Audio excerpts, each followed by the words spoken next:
Good evening, everyone. Thank you for joining us. It's the school committee for the Brookline Public Schools, and this is April 8th. We're a few minutes late, but not by much. We had an executive session before we had this meeting. So first on our agenda is the consent agenda. I move the consent agenda. Do we have a second to that? Thank you, David. And do we have any questions, comments, thoughts about it? Okay, we'll take a vote on that. Helen, is Helen here? We lost Helen. Okay. Can I actually ask one question? I'm sorry, before we do that. Sure. This might be, oh no, never mind. I have the answer to my question. Okay, great. Love that when you can figure that out. That's great. Let's go again. Susan. Yes. Mariah. Yes. Andy. Yes. Dimitri. Yes. David. Yes. Barbara. Yes. Helen, we're voting on the consent agenda. Yes.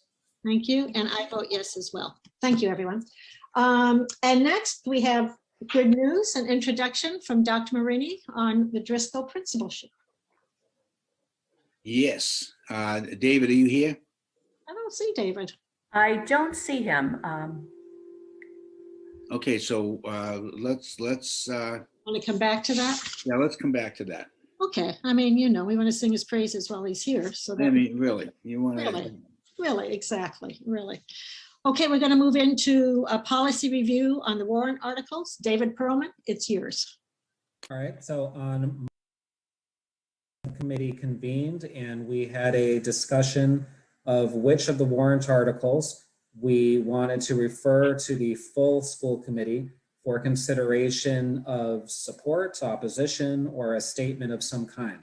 This is something that we have been in the practice of doing for many years now.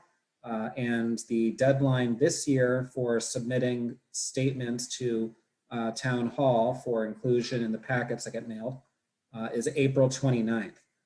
So on March 29th, we met and we discussed several warrant articles, some of which mention the schools explicitly. And so therefore we felt that they would be of particular relevance, obviously, if there's an explicit mention, but also some warrant articles that don't necessarily mention schools, but would impact schools and decisions that we make on behalf of schools or allocations more broadly. 3 of those warrant articles, we have public hearings scheduled for today because those very obviously touch upon the schools. Those 3 warrant articles are 7, 9, and 10. Article 7 pertains to making a correction on an error, a procedural error from the last town meeting regarding the bond for the Driscoll project. Then warrant Article 9 includes the appropriation for the schools that we will receive for FY22. And then Article 10 relates to reserve fund transfers and a proposal for how to designate some of those funds. So we're going to be hearing during the public hearing comments on those 3 warrant articles, and also Ms. Deborah Brown is going to be joining us to present on Article 10. She is one of the petitioners on Article 10. In addition to those articles, just a moment here, the subcommittee voted unanimously for referral on an additional 8 warrant articles. So taking them in numerical order. Warrant Article 5 is the approval of unpaid bills of a prior fiscal year. During our conversation, Mary Ellen suggested that we refer this warrant article for a statement. And the reason for that is we do not have any unpaid bills from the prior fiscal year. So that's obviously very good news. And we might want to share that with town meeting. So that was warrant Article 5. Then warrant Article 22 is an amendment to the bylaws that would require a posting of an agenda packet on the town website in announcing an upcoming meeting. Mike Toffel presented on that at our meeting, and the subcommittee voted 4-0 for referral.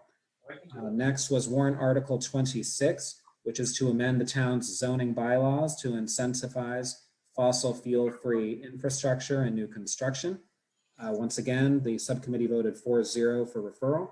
Warrant Article 29, which is to amend the town bylaws to permit the use of sidewalks and outdoor premises for year-round outdoor restaurant seating. This is something that we took advantage of this past summer at the Ridley School, where Zaftigs ended up leasing some space at the playground that's directly adjacent to Zaftigs for seating. So we thought this is something we may want to continue in the future. This could be a potential revenue generator.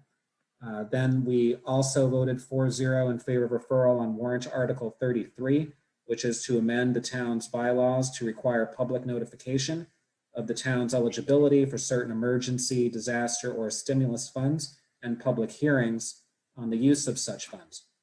The schools are explicitly mentioned in that warrant article. Then comes Warrant Article 32. Sorry, I took that a little bit out of order, which is to amend the town's general bylaws to establish the Community Preservation Committee, and that's to consider adoption of the Community Preservation Act. Then there's Warrant Article 36, again, a 4-0 vote for referral, which is a resolution to establish a moderators committee to report on and address the Brookline Fiscal Advisory Committee's February 2020 report recommendations. In the interest of full disclosure, Mariah and I are also co-petitioners on that warrant article. It was primarily drafted by Mike Toffel. And then there's Warrant Article 40, which we also voted for referral 4-0. This was mostly brought to our attention by Helen.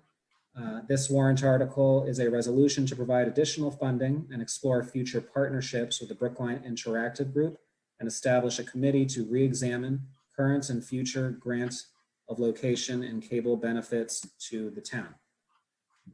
So again, the subcommittee voted 4-0 for referral to the full school committee on all of these warrant articles. The goal would be to have public hearings on them at our next school committee meeting on the 15th. There were a few warrant article petitioners who presented to the subcommittee. It wasn't many. I assume that they would want to present again to the full committee at the public hearing. It was only 3 or 4 of them who presented.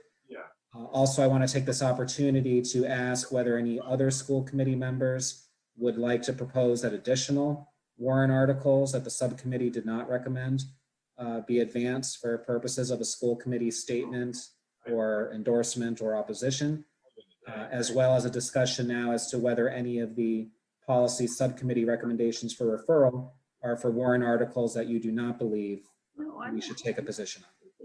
Yeah, I think it's fine. So I guess now we can open up for discussion. If anyone has any questions or would be comfortable advancing the recommendations of the subcommittee. Yeah, Mariah. David, do you have this written down on something? I do, yes. Okay. Is there any way, can you show it on the screen? Is that possible? Just exactly all the warrant articles and then what the subcommittee voted? So I don't have it that neatly written out yet. Okay. I had the list for my own personal notes. Got it.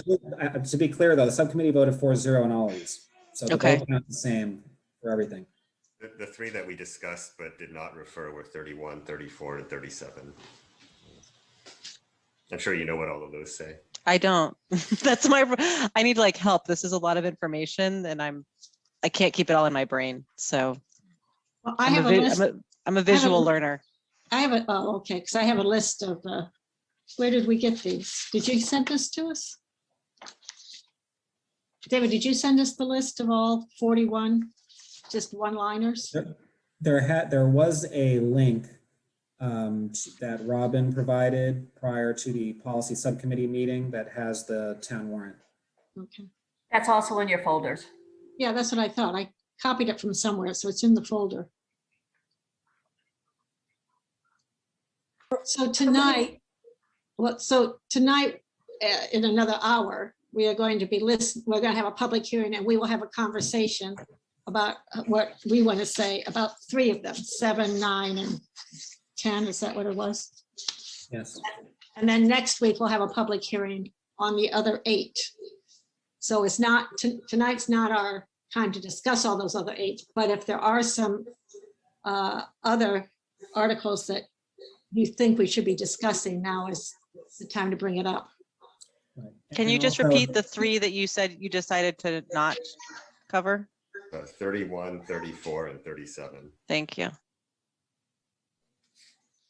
Ellen, did you want to make a comment? Yeah, I think we need to be careful with our time in terms of these warrant articles because there are a lot of them. In the past, we've really only voted on things or taken a position on things that have directly affected the schools. And I think, I'm surprised I was the one who said we should look at 37. Sorry about that. But it does somewhat since they occupy our space, but it's not clear that the warrant article is saying anything about our space. So did you look at it with that lens in your subcommittee on all, because how many are there that now you want us to take a position on? So it's an additional 8. And actually the vast majority of the 8 explicitly mentioned schools. So looking at it again, 5, not necessarily, that's just approval for unpaid bills. And Mary Ellen was envisioning that as an opportunity for us to just have a simple statement stating that we have no unpaid bills. Then Warrant Article 22, schools were explicitly mentioned. 26, schools are not explicitly mentioned, but it includes private spaces that we sometimes rent for school use. 29, that one again is about outdoor restaurant seating, which is relevant to the Ridley School and potentially some of our other schools in more urban locations. 33 explicitly mentioned schools. 32, schools could benefit because one of the uses of Community Preservation Act funds is for recreational space. 36, schools are explicitly mentioned. So 5 of the 8. Mariah? For 33, I thought that the petitioner had said that 33 does not apply to the schools. So she did say that in an email, but then when she presented to us, it was pretty clear that it does apply because it's creating new reporting requirements for the schools and just sort of another way to process the use of emergency funds. We're actually going to be doing that through OpenGov, probably ahead of the town, by the way we've set up OpenGov, which is going to be the reporting mechanism that's available to schools and town. So it's kind of we'll be doing it anyway.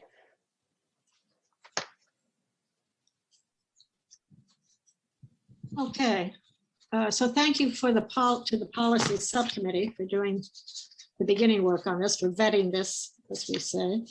And we will have a public hearing tonight on the 3 warrant articles, and then next week we will have 8, unless you pull some, David, if you look at those again. I don't think you're meeting again as a subcommittee, are you, before next week?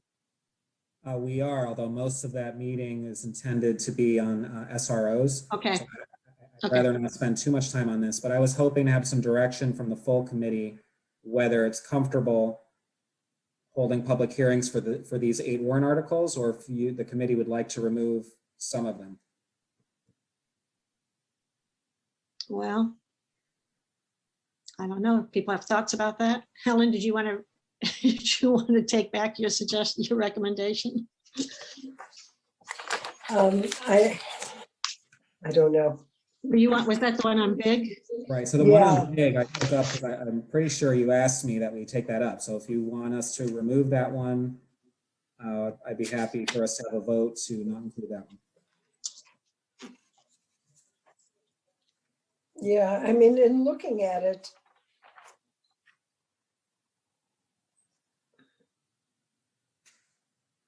I mean, it's not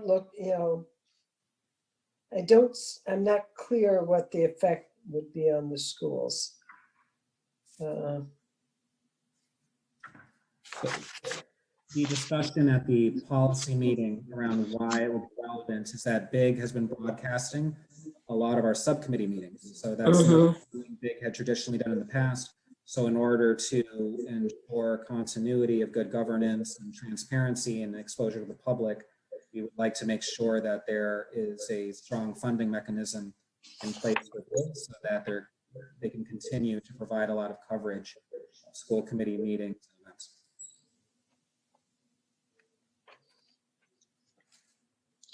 So I'm going to suggest that we move on. I would think that we would probably say something about big because they are so important to us, but that could be determined next. I mean, we can have the hearing and we can determine then what we want to say about that. So you do have one more, you do have your Monday session before the Thursday. If the subcommittee wants to make some changes, you can let us know. Okay, David? Susan?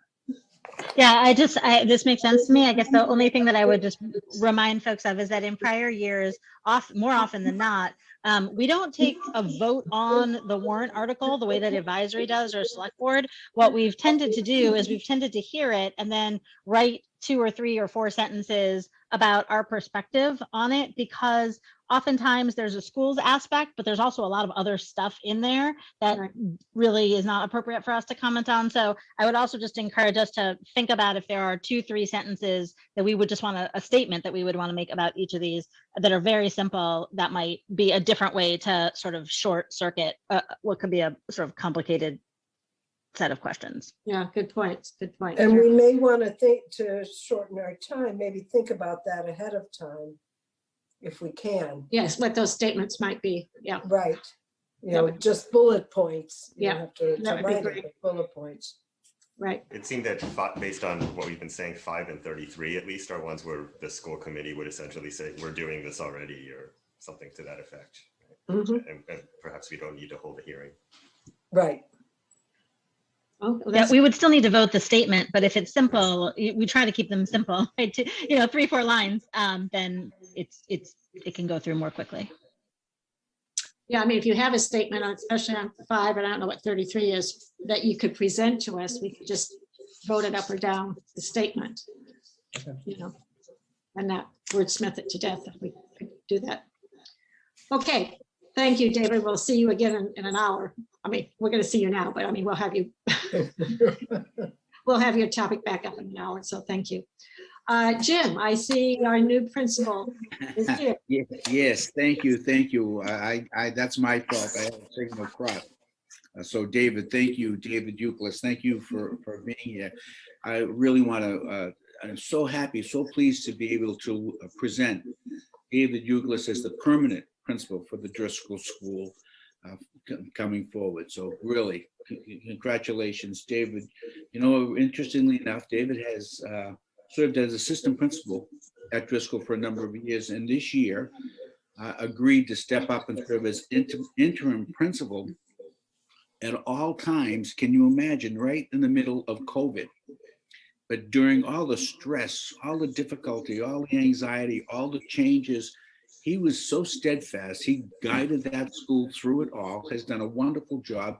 And quite frankly, the comments, the whole interview process that kept coming to me in written form as well as verbally, that described David very consistent across parent groups, teacher groups, and colleagues, consistent message. All of these words describe David: honest, sincere, great integrity, cares about people, has the kind of humility where he learns from others, shares credit, gives credit, takes the blame, that kind of personality. Someone that he's a Brookline kid, as you all know, and he loves Brookline. He loves Driscoll. He's committed to the school, and he has instilled so much confidence in the teachers that he's given them a level of psychological security going through a very difficult time.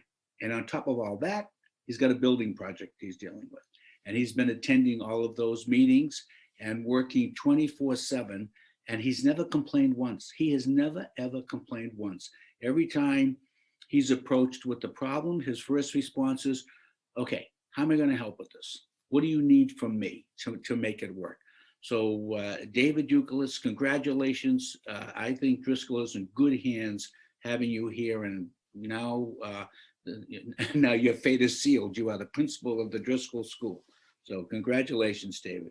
Thank you, Dr. Marini. Thank you for that lovely letter that you sent out to the community as well. I really appreciate all the warm wishes and from the staff and families as well. It's just been pretty overwhelming. So thank you all. And I just want to thank all the faculty members, the staff, students, and parents who participated in the interview process. And I just want to thank them all for that. And I'm honored and excited to be the permanent principal of the Driscoll School. And I really look forward to continuing our work with our families and amazing staff at the Driscoll community. And we're looking forward to continue our work on the new building project as well. So thank you all very much for that. I appreciate it. All right. I think very we're good. ever so grateful you're willing to do this, David. I think that after a year like this one. And I also think of unflappable when I think of you. I could be wrong about that, but I think you're pretty steady, and that's what we need right now. So thank you for that. I know there'll be a few others who want to say something, so raise your hand if you want to, otherwise we're all good. Susan, I was waiting for you. Go ahead, Susan. Okay. So first of all, congratulations, David. It's just so fantastic. I think that there was a big sign that said, congratulations, Mr. Euclid. If you haven't seen the picture of it or you haven't driven by, please do. It's big and it's beautiful. And I think it's just sort of a signal that so many people in the community are so happy about this. And I've had the pleasure of knowing you for many years, having been in the Driscoll building for at least 11 or maybe more. And the one thing I want to say is that the Driscoll building project is a big thing, but you just slid into the chair so quickly, so easily, in terms of being up to speed, making decisions, bringing the faculty along, and just can-do attitude all the way through, as with everything. So just thank you for everything you've done. Thank you for everything you're going to do. We're lucky that you've chosen to build your career here. Claire, go right ahead. Oh, I just want to say hi, Mr. Euclid. I just wanted to say, like, you have had such a big impact on like every kid that's gone to Driscoll at your time there. And just like, even like, actually just the other day, I was talking to my friend Rebecca, who also went to Driscoll, about just like how much we appreciate you and just how, like, I don't know, elementary schoolers and middle schoolers are really hard to deal with, but you just always were there and cared about us. And that's just, I know that seems simple, but that's so meaningful. And just, I'm so happy for you. And just, I really appreciate you. Thank you, Claire. Thank you so much. Thank you, Claire. One piece of advice, David, is when I was a principal back in the day, I had a folder and I called my yay folder. So when I got these emails or these letters or I just put them in there, because there are days when things do not seem to be going the right way. It's nice to remember that in the big picture, you're very much appreciated and supported. So that's my one little piece of advice to pass on, if I can. Thank you so much. Yeah. Great. Okay, so David, you don't have to hang around. We got you in, and now you can have the rest of the night to yourself. But thank you so much and welcome aboard permanently. So that's great. Thank you all so much. Okay, we're moving to an update on the 22 budget and possible approval of the 22 fees. Mariah and Mary Ellen, do you want us to vote the fees first and then spend time on the budget, or how do you want to do this? So do we vote the rest of the fees, Mary Ellen? What do you mean the rest of the fees? Well, if we don't need to vote the beep fee tonight. Yeah, we can vote the rest of the fees. I think And there are hold only the- 2 increases, if I remember correctly. Yeah, so the school committee would vote the whole slate with removing the beep tuition for either April 15th or April 25th. Okay. So I think it was materials fees was increased by 3%, and that international, just for those very few children, was 2.5%, and everything else was unchanged? Correct, from prior years. Okay. We'll say 20. We didn't have fees or activities, many fees or activities this year. Right. Okay, so I move that we approve the fee schedule that's been proposed, except for BEEP. We're not doing BEEP right now, correct? Correct. Okay, do I have a second to that? Thank you, Mariah. Let's take a vote. Any comments, questions? Before we take a vote? Okay, we'll take a vote. Helen? Yes, sorry. Susan? Abstain. Abstain. Mariah? Yes. Andy? Abstain. Dimitri? Yes. David? Yes. Barbara? Yes. And I vote yes as well. Okay, so Mariah and Mary Ellen, we're going to talk. Before we move on, can I ask Yeah. when will we take up the BEEP fees? And why did that get removed this week? There were some questions at the finance subcommittee around the BEEP sort of revolving fund and the deficit, and is the fee appropriate, and is the increase enough? And so Regina couldn't be here tonight to actually answer some of the questions, and she does have information about what the comparative pricing of BEEP tuition is to other area programs, public and private, and that was also a question that members of the subcommittee had as well. And so we should be finished and finalized with all the final numbers for the BEEP revolving fund to be able to show the committee the tuition recommendation and the funding, the solvency of the fund, which should be fine. It should be okay, but the committee wanted to be able to see that. So we'll settle that at the next meeting or the week after that. we can do that. Yes, it's fine to do it the next meeting or the week or the next meeting after, wherever it fits on the agenda. Okay, thanks. Mariah and Mary Ellen, are you going to go over the 22 budget? Yep. Is Yeah. it us or is it Jim who's starting? I'll just- Jim, you can start. Yeah, I will share my screen. Yep, I'll just tee it up a little bit here, and that the whole budget development has been a real team process across the district. So it feels as though there's been a lot of input as we continue to work the budget, and we're it's not completely done, as you'll see, but it's moving quite well. And so with great appreciation, and per usual, Mary Ellen will go through the numbers. Again, I've asked Mariah, who's been extremely helpful, asking the right questions and helping us in terms of bringing a sharp focus to the underlining drivers of the budget for transparency. So I've asked Mariah if she would speak to that process and where we are going through the budget. And I think that would be excellent. But I'm going to tee it up as I usually do, just to go through. And it's that first slide that, we say every time: keep the focus on the students, keep the focus on the students and the values that drive the system. That's our mission. Okay, Mary Ellen.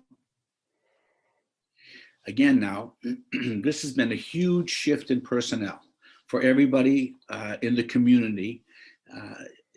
Developing the Remote Learning Academy, which was essentially a 9th school, and you remember in the fall, it was a really heavy lift.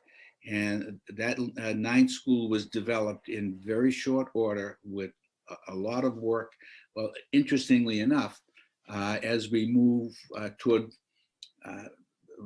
regular programming and taking the RLA out, decommissioning the school is not easy either, in terms of making certain that we are respectful and we are responding appropriately to the personnel pieces that now need to be taken out of the system because they were one-time ads, and there were some who were reassigned. So undoing all that is taking time.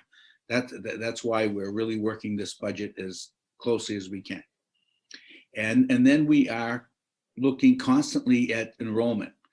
As a result of the pandemic, we're assuming, enrollments have been decreased in the district. And it's not just here in Brookline. This is a phenomenon that's happening across the state, and actually, I think it's a national phenomenon with public schools right now. But in Brookline, it may be related to international students, and we've seen a decrease of a significant number of students to the tune of 700 now. Sorry. Whoops. Okay. And the other piece we keep asking ourselves as we're looking at the budget is, how does this impact our concept of equity across programs and across the buildings? And that as we deal with the budget, we come back and we ask ourselves that question over and over. And I say this every time I'm speaking about the budget, because it is a value and we're not losing it. We have to focus on it. Also, on budget requests, there's an emphasis on providing documentation for every budget request that's happening and justifying what the request is all about. And Mariah will speak to that. And our goals, we adopted the school committee's budget guidelines, and we are adhering to those. Those are what's driving our thinking. And again, we want to minimize the reduction in force. The school committee has asked that over the next couple of meetings, probably 2 meetings, we will be bringing to the school committee the impact of the budget regarding reduction in force. We are paying very close attention to that, and we'll report out on it. And we want to optimize and extend the use of one-time revenues. That's an area that will, as we go through the post-budget development as well, we're going to have to be looking at that piece. Okay, Mary Ellen? So as we set up, Mary Ellen, can you take us through where we are in terms of the actual numbers at this point? Sure. The town school partnership amount has not adjusted since March 25th. The GIC adjustment is included in this, and it was 152,455. There's a town school partnership meeting being scheduled for next week, hopefully to address the American Rescue Plan resources. We have applied 100% minus the spring tent costs of ESSER 2 to this operating budget. We've also applied 100% of the ESSER 3 funds to this budget as well. And I'd like to make note, or please make note of the dates that those funds expired. So those are meant to be multi-year funds, and we've applied them all in this particular first year. The American Rescue Plan, that's a town allocation, more news to come on that. Circuit breaker is level funded to our FY21 actual reimbursement. That has not changed since we opened our budget deliberations. And the materials fee that you just voted is a 3% increase for a revenue offset. So our total revenue number that we're working with right now is $128,142,838. The expense side, what we have here are sort of all the iterations we've had since we started on February 11th. And February 6th and 8th are duplicate. We were hoping to have an update for you today, but we're still tying out some loose ends that Mariah will go through and getting some final numbers and reconciliations on that. But as you can see, we've gone from really kind of a $6 million projected, at one point we had an $8 million projected deficit down to roughly about $382,000 gap, I should say, for this year. So our salaries are going to run somewhere in 109 million. It could be 109.4, it could be 109.9, somewhere it's going to land in that 109 million range. Contracted services predominantly are our tuitions and transportation. Those increases are reflected here. Supply budgets, we've had some increases in our supply budgets. We have other charges, which is our professional development and mostly professional development and travel. Utilities is gasoline for facilities and athletics, and equipment is predominantly our leases and equipment purchases for technology. This budget also has removed the $272,500 request that was remaining as part of the building division salary request. It is maintain the building division's request for services and materials. And that's what brings us down to the $382,000 gap that we currently have and are projecting at this point. With that, I'm going to hand this back to Jim to talk about where we've been closing the gap. And I'll continue to. I'm on mute. I'm sorry, Mary Ellen. I didn't realize that I had shut everything down. Sorry about that. It's all right.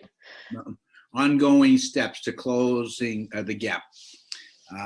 As we repeatedly say, so that we can really focus on this, we are holding our class size average to 19 in the K-8 schools. And the high school is continuing its analysis to identify reductions, and they will be making a small number of reductions. The high school, the K-8s are at 19, that's an average of 19. The classes run, the smallest is around 16, 17, the largest is 22. Very small number on either end, with the average being 19. We want to keep it there so that there is space in the event that more students come back than we have projected, that across the district, there's room at the K-8s to have students who are moving in. And we're hopeful that there is enough space so that we've accommodated for that. So in light of the reduced enrollments, we continue working with principals and coordinators to review all programs for efficiencies and alternate delivery models. We will continue to do that. We will continue to review all areas of the school, including supplies, materials, equipment, and personnel. And until the budget is completely settled, done, and voted, we will continue to review as we progress. And we're going to continue working with the town to identify American Rescue Funds plan, the plans for the American Rescue Funds that are coming from the federal government. And we want to look at that through the structure of the town school partnership. We're enthusiastic about that. It's been a very positive relationship, and we're feeling pretty good about continuing that discussion with these new funds as they come in. Now, upcoming budget presentations. So we have the Town School Partnership meeting on April 14th or 15th. That has yet to be confirmed. And the next school committee budget update will be on the 15th. Also, it'll be on the agenda for April 29th. If we don't finish it all by then, we'll be back on the 29th. The Advisory Council presentation is April 20th. And the Finance Subcommittee meeting will be meeting again on May 13th. Again, at that point, the budget now is at a place where we're ready to go to the town meeting, which is May 19th. And that's the first day of town meeting. We'll be presenting the budget. And as always, the budget can be seen on the website that Mary Ellen puts in the chat every time we do this. So I see that maybe Mary Ellen, you can do that again, just to put that website out on the chat so they can see it. And people may have questions. I've asked Mariah, and maybe you want to ask questions, but Mariah is going to go through. Now, Mariah should go through first the whole presentation of how we arrived at where we are now and the transparency of it. Mariah, do you mind if I ask you to take us through that piece? Sure. Let me bring it up on the screen. For people who were at Finance on Tuesday. Sorry, I'm trying to find the right file. This is a slightly updated presentation. So I'm going to make this a little wider and move it out of the way. So just a review of some of the highlights of the budget and the process, which I think is helpful. So this year, as part of the preparation for the fiscal year 22 budget, it was really helpful. I was able to sit in with a lot of what Jim and Mary Ellen were working on, as they really did a very close review of the budget. And it was much more a zero-based budgeting approach, really going through line by line, looking at what's going on and justifying all of the different components of the budget. In the middle of that, there are some other things going on. Sorry, I've got kid nose in the background. Let me close the door. That were the other challenges here, which are, enrollment, the additional student needs that we have, and also the realities of the budget. And the part of the reality of the budget is that we do have these large monies that are coming in from the federal government, but they are one-time funds. And so although several of them can be used, or they can all be used over multiple years, we have to think about how we use those over those years, which is what Mary Ellen referred to earlier. And in the middle of this particularly, the big question is, with enrollment down, why are expenses not significantly, or at least in that similar amount down? So the projected enrollment for next year is down about 7%, but there's more going on there. And so I'm going to talk through some of these drivers of costs, and then also talk about what has changed in the budget and sort of give an overview. So the enrollment forecast, there's a chart here, which I'm going to pull up. And the blue part of the chart shows the enrollment K through 12 over previous years, and then the current enrollment right here. Now, using the enrollment projections that have been decided by the district, the enrollment for next year is projected to be here at 6956. However, our previous pre-pandemic projection for this year was up here at 7,600. And so this yellow area really does represent a pretty significant uncertainty. A lot of what this 6956 and this difference represents is a reduction in international students who come to live in Brookline, but we don't know for sure that that is going to stay exactly what it is. And so there is some uncertainty here. So that's something really important to think about. The district has done a really great job in terms of particularly looking at K-8 and how we can think about how we can have some resiliency in terms of being able to staff for both this and for the higher numbers. And it's, as Jim mentioned, if the enrollment stays at an average of 19 right now, that gives some flexibility to be able to increase students in the classes up if needed. And if we stay at 19 and we can sustain that, then it helps with some of the academic and social emotional support.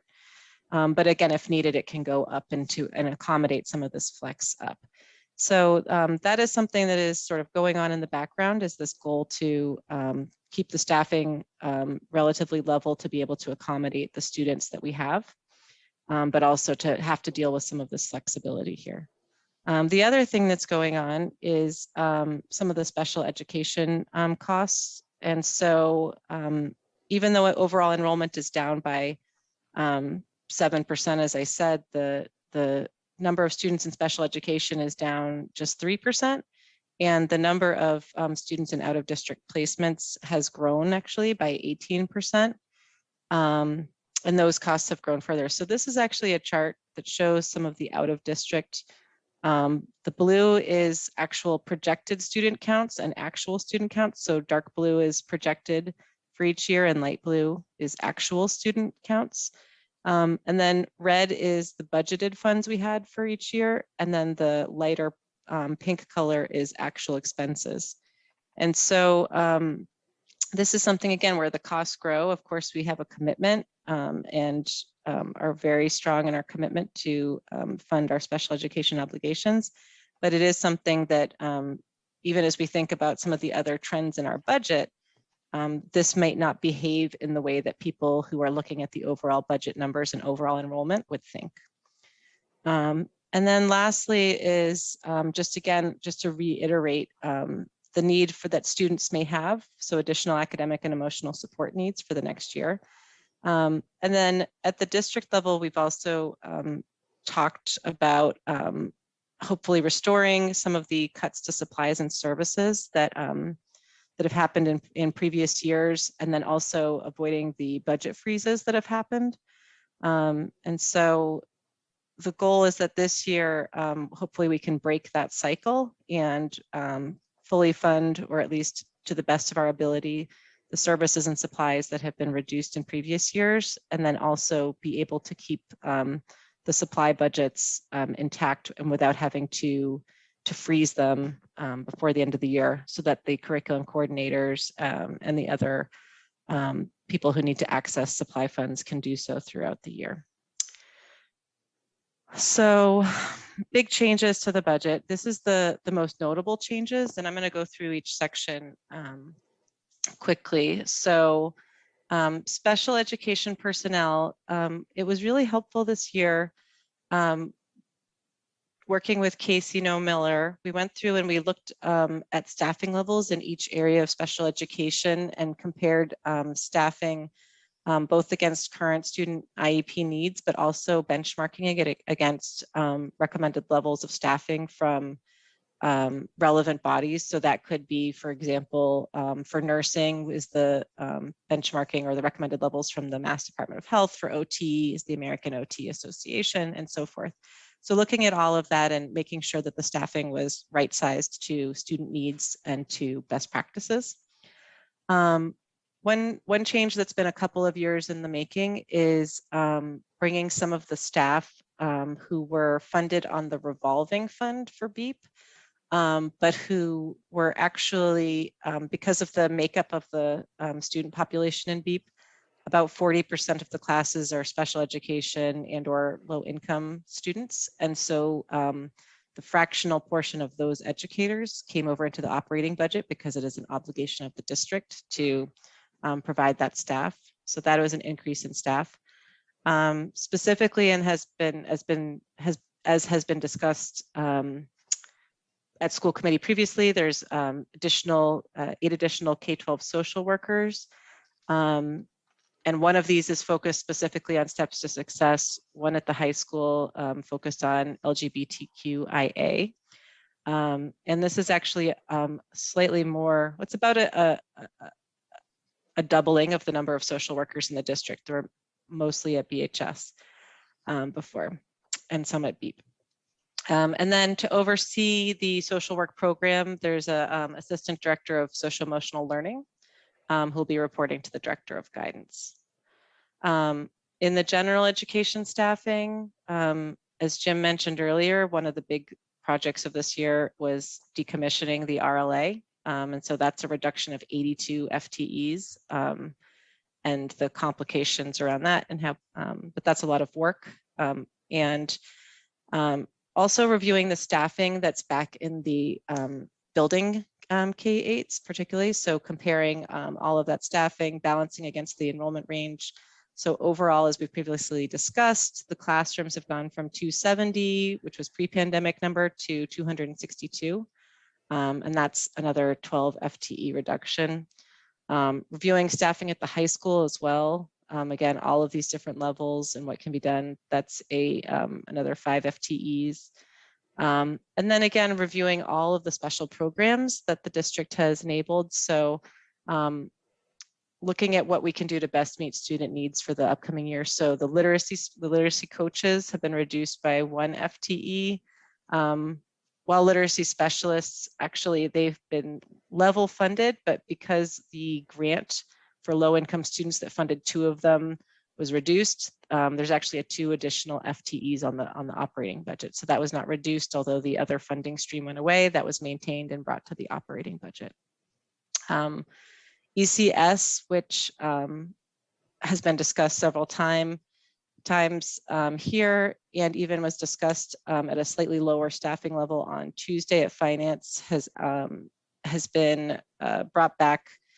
As opposed to being eliminated or paused for the year, it's been brought back for a pilot next year at about, it's a 2 FTE pilot, as opposed to the almost 6 or so that it was before, 5 or 6. And then ELE, again, has been reduced to account for the fewer international students. It's been slightly reduced, but there's, again, significant staffing in place. Other personnel, custodial staff has been increased by 2.5 FTEs, and that's related to the additional space at the high school that will be coming online during the year. There's a budget analyst that's been added to the Administration and Finance Office to respond to the BFAC recommendations of last year.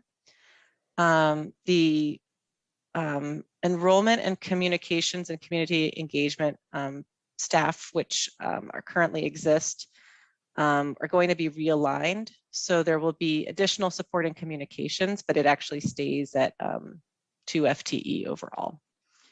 And then the director of PD position has been discontinued. And then the funding for the Universal Summer Program that we spoke about, I think it was at the March 25th meeting, and the expansion of Project Discovery for grades K to 2. And this is a one-time cost as well. Non-personnel, so we spent a lot of time looking at all the different lines, and I'm going to start with services. So there's 14.1 right now in the budget, and about 10.2 of that is the special education, transportation and out-of-district costs, tuition and transportation for out-of-district that was mentioned earlier. And then there's another 400,000 for therapeutic services.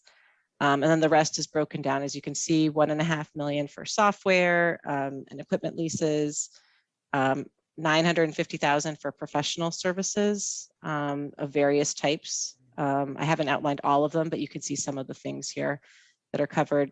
700,000 for cleaning services, which is actually an increase year on year.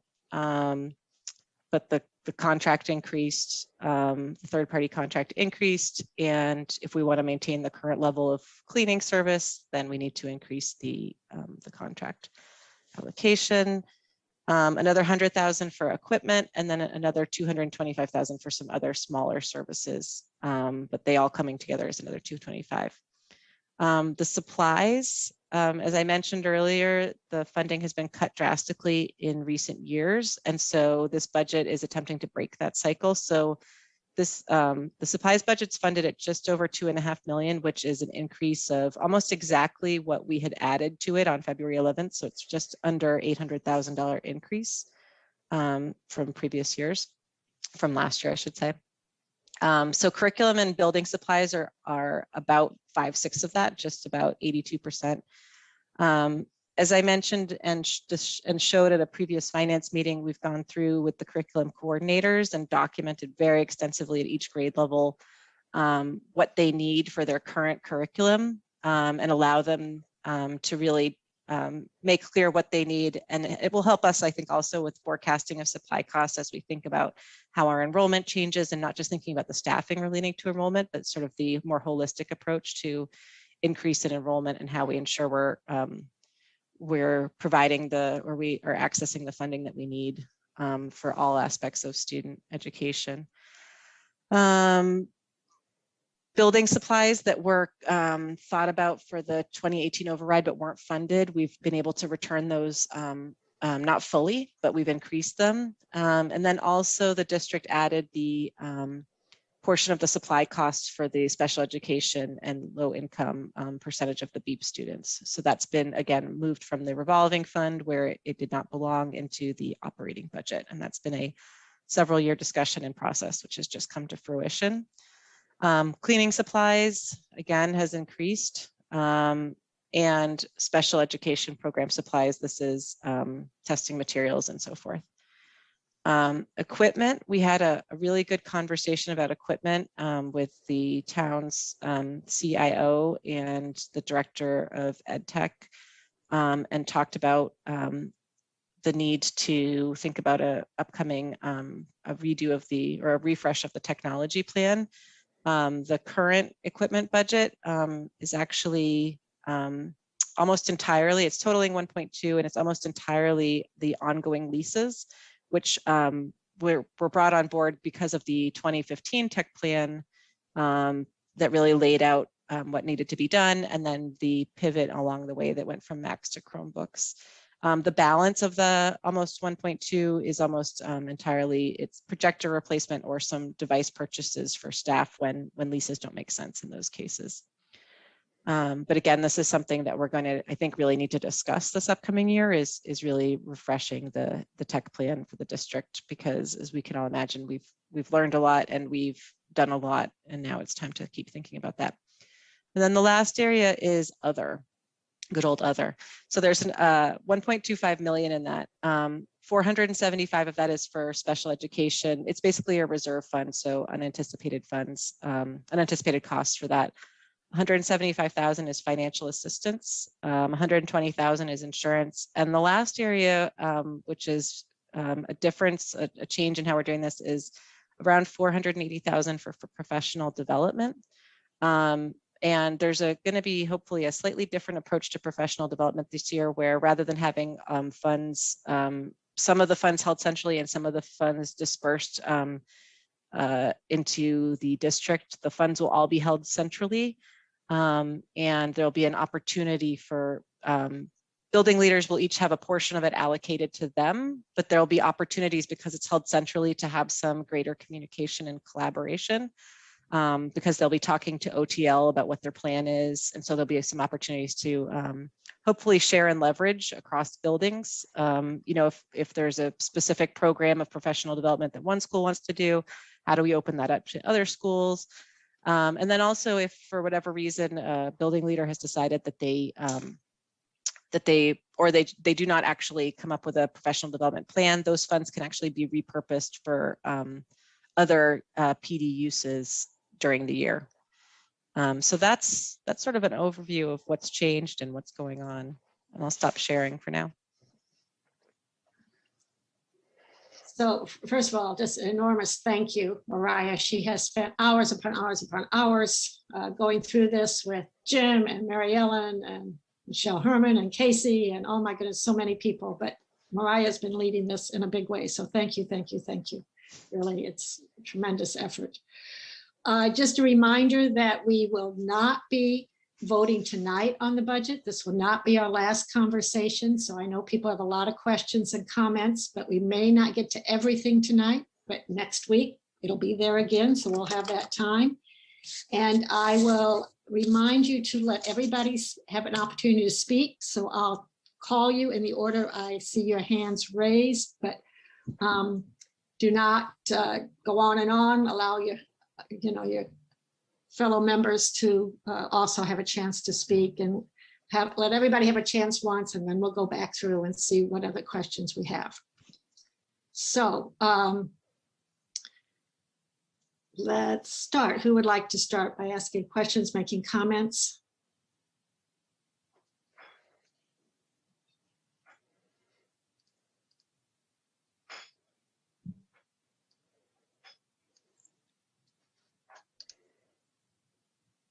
Mariah, you did such a good job. I wowed them all into silence. Right.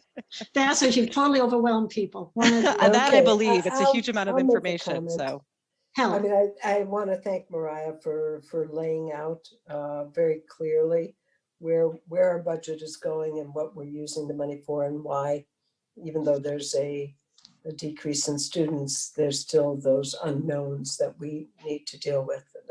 No matter who comes to Brookline, we need to educate them. So thank you, Mariah. That was excellent. I think the other piece why people aren't asking as many questions, we asked the questions and most of them were answered in the presentation at finance. So that it's, to ask it again, I'm not sure, makes a lot of sense or is a good use of our time. can I answer one question that was asked at finance, or maybe Sure. touch a little bit more on it than we didn't really touch up. We changed a little bit of the presentation of Mary Ellen's part of the presentation, which is just this question of whether or not to use ESSER 2 and how to use ESSER 2 and ESSER 3 versus the American Rescue Plan.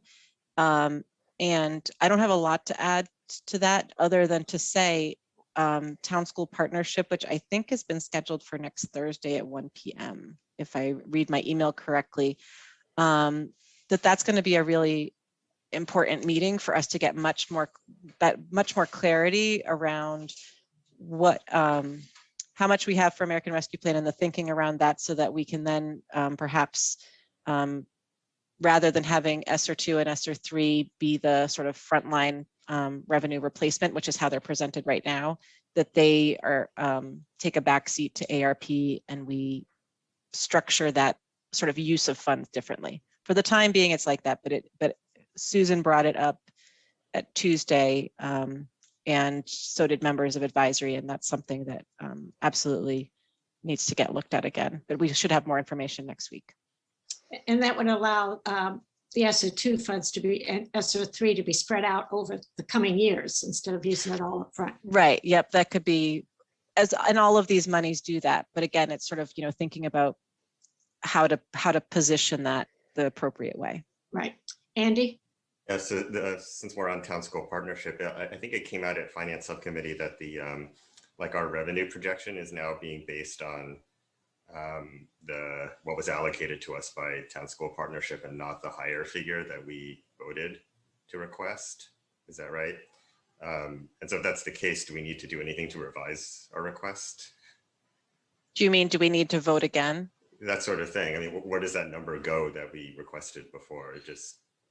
It gets ignored, or like, what happens with it?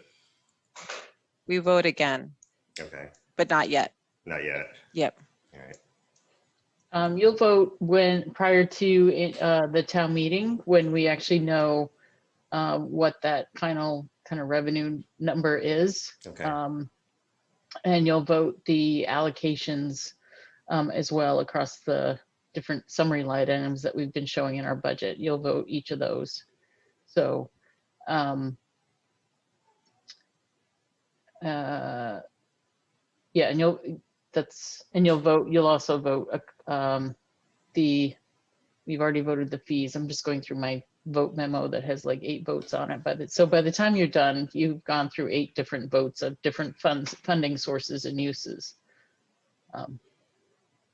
But until we know the final number, we won't have you vote the budget, final budget. So I had a few things, just little picky things, but more clarifying. So on your narrative, Mariah, you had RLA reduction of 82 full-time equivalents of staff. And maybe you could explain that a little better. It's not that 82 people are now out on the street. It's that my understanding is that those people will be coming back into our buildings for the most part. Yeah. So that there were many people hired as in 1-year contracts. For 1-year contracts. Yep. Right. So some of those people who are hired at RLA were hired in 1-year contracts, and some of the people who are in buildings were hired in 1-year contracts. Yeah, but it's probably not 82. It's some number less than that. Some of those 82, all the 1-year contract people. No. Mary Ellen. Oh, we hired that many 1 year. Okay. Oh, okay.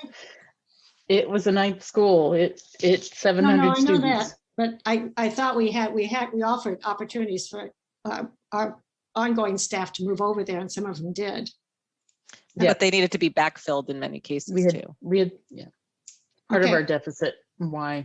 Okay. Oh, so thank you for that. But I think, and that's why it takes so long to figure it out, because you're right. Some of the people in RLA need to return to the K-8s, and some of them that are in the K-8s are the 1-year people. Okay. So as we figure that out, we need to do that thoughtfully. Okay, thank you. And also I was noticing that out of district special ed number went up considerably last year. I'm wondering if you have any sense if some of that was because those placements were actually in school or even could be residential, and that I'm wondering if some of those students would now think about coming back since we are in person. Is that maybe Casey knows that? Sure. Yeah, so I don't think any of those students will come back to district. Okay. Yeah, I think at least half of them were settlement agreements that were paused and then picked up from before March 13th of last year. Okay. Okay, thanks. I just thought I'd check because it was a pretty big jump from the year before. And then I just wondered, Jim, if you could say, or Mariah, say something a little bit more about the enrichment and challenge program. I think we're going to hear from people tonight about that. And Yeah, perhaps tell them in advance. I can probably speak to that. I visited the enrichment and challenge classes, two of them, Tuesday and today, Thursday, to watch it and increase the return of staff to 2. And we'll be meeting with the ECS people as well as with Michelle to really develop a pilot program that allows us to look at what are we trying to accomplish in that program? How do we make it work? And having a couple of the principals who are enthusiastic about it as well, so that we can actually see what the goals are of the program and how we can realize those goals. So and have it report out to the school committee during the fall months, so that by December, some decisions can be made in time for the budget season going forward. Not to miss the budget season and not to have what I think everyone's fear is. We have to put a structure in place that if you take some out, it's gone. It's never coming back. I actually think the opposite with this. I think putting sort of the pause, which is now going to be a pretty well thought out pilot, has brought attention and energy to the program.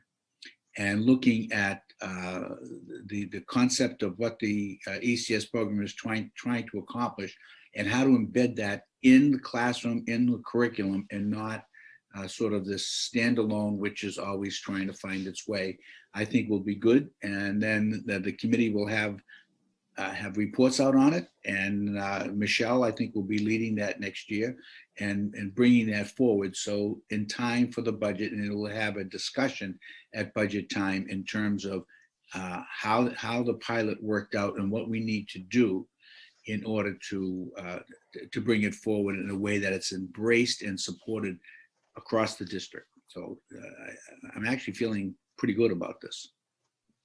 Thank you, Jim. Other questions or comments from people? Susan. Yeah, so first of all, I just want to say thank you as ever, Mary Ellen, and Mariah, of course, but Mary Ellen, I think we tried sometimes to nail Jell-O to a wall. This doesn't even feel like the Jell-O has set. We're kind of just the Jell-O mix powder. Are we nailing powder to a wall, or kind of the liquid? So thank you for just moving this forward. I just want to reiterate 3 really quick things that I'd said in finance. I won't belabor them. One is just about ESSER 3. I just, speaking as one person, I have a lot of concerns about using it all.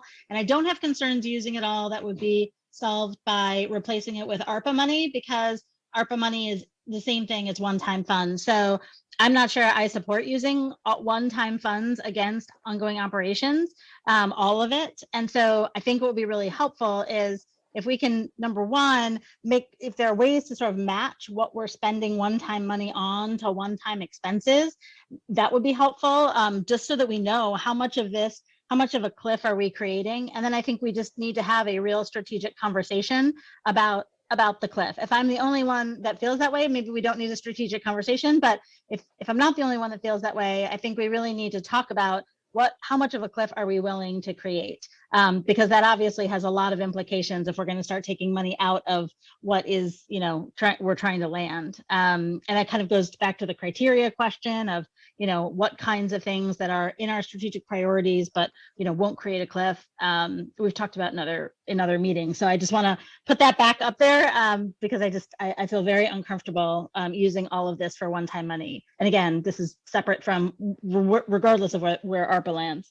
I think the other place that we talked a little bit about this in finance, but it's not really a finance discussion, but there are a lot of places where, kind of educational equity ripples through the budget.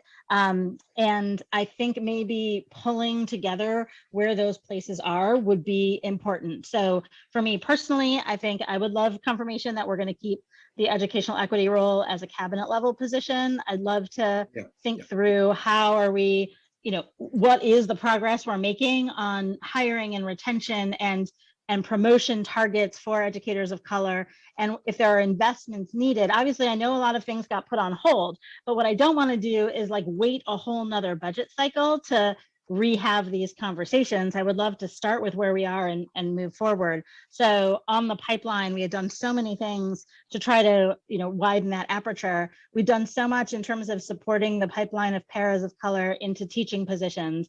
We've done a lot in terms of creating, groups, race and ethnicity focused educator of color groups that had senior attention and really started to have a level of trust and a pipeline of concerns where educators could, be in a group where they felt safe and felt like they could express themselves, and that it would be heard and that it would, something would happen with it.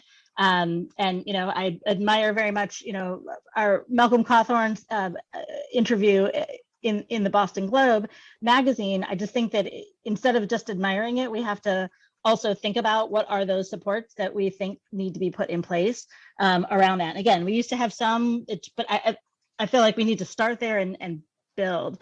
I would say the same thing is true about, we have a lot of expectations and movement around professional development, on culture, curriculum, on anti-racism. And I think the expectations are high, and I think the intentions are good, but I think to the extent that we're not showing where in the budget those things are happening, again, I just don't want to lose a year. I won't go through all of the student facing things also, but even just places like where MSAN, where the students used to go to MSAN and they would come back and give us these incredible ideas, and we would want to have some budget available to fund those ideas. Similarly, if the STEP students have ideas, if African American Latino Scholars Program students have ideas, I just want to make sure that we have sort of a pipeline into that priority setting process where we can both encourage and be able to support, fund some of those requests. And obviously we have lots of parents who are around the district who are really interested in participating in those district-wide equity groups as they get hopefully jump started. So again, there are just all these different places. And we haven't even talked about, sort of opportunity gaps and Wi-Fi for students in BHA. And I won't go through the full list, but I just feel like if we don't pull them together and sort of name at least intention, not a whole strategy, because obviously we're going to have a new superintendent and anything, but just name where we think we are and the kinds of things that we want to put money in the budget for. I just think if we don't do that, it's going to take a whole nother year to get them in. And we're not going to really give the new superintendent much traction, much sand under his tires to be able to sort of do some of whatever it is that he ends up wanting to do that we all discuss. So anyway, I just wanted to put in a pitch for that. And then and there are lots of other things, but I'll just let them go for now. Okay, thanks. Again, we have all next week to come up with questions and comments, so it gives you a little time to mull over what we just learned. All of that, Mariah, your narrative is available. Oh, that was in our in the folder, I believe. It is, and it's also on the budget website publicly for the public to access. And your finance subcommittee meeting was recorded? It was, and it's going to be posted on YouTube and the website. And then the link will be posted on the website once it's on YouTube by Big. Thank you very much. Who else has comments or questions? Hasn't spoken yet?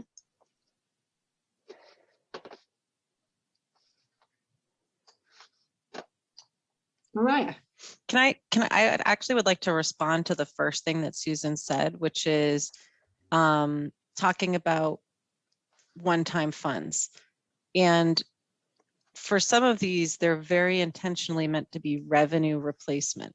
So we can't expect them to be permanent revenue replacement, right? We're not going to be able to count on them for 4 years, but to whatever extent our revenue has dropped drastically and will have some sort of a recovery that is faster than one would expect, that's the sort of divot that this is meant to fill.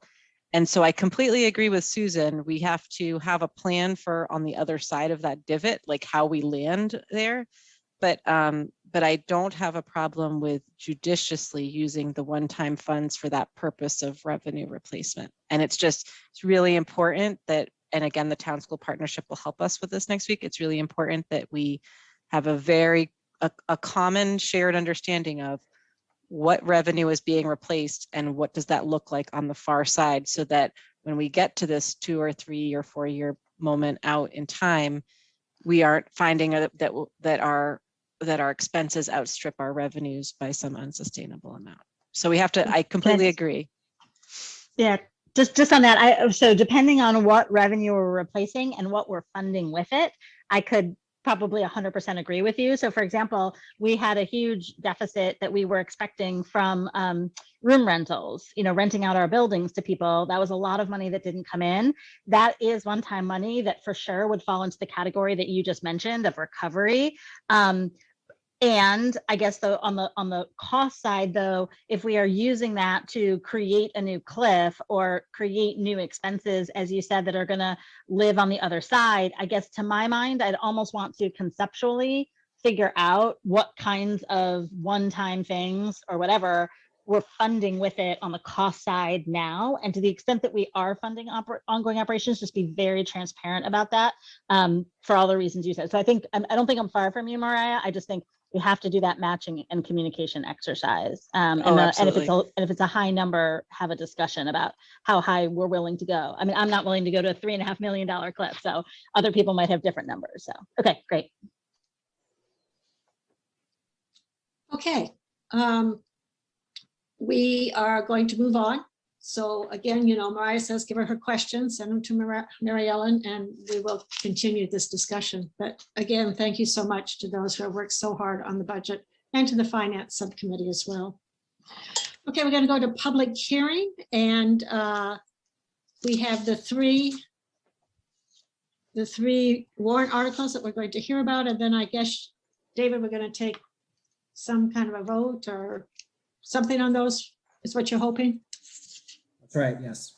Okay, so let's go to public hearing. We're exactly 4 minutes early, so Robin, if people are there, we will start. Just to clarify, if I may, Suzanne, the votes we would probably be taking at the next meeting, Okay. but longer term, so that we can also flesh out the budget a bit more and have a fuller context and give others an opportunity to offer input based on what we hear at the hearing and what others might send to us. Okay, well, let's start the hearing. David, if you would do the timing for us. Deborah Brown is up first. She is a petitioner, so Deborah gets more time. So I would say give her 7 minutes if we could. She doesn't have to take them all, but Deborah, you were up, and then HR is after Deborah. So I'm planning to move Deborah over since she's a petitioner. Right. To panelist.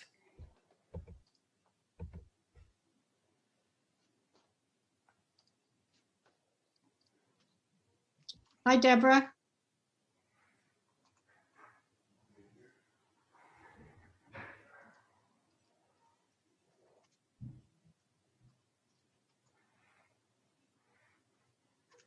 We see you, Deborah.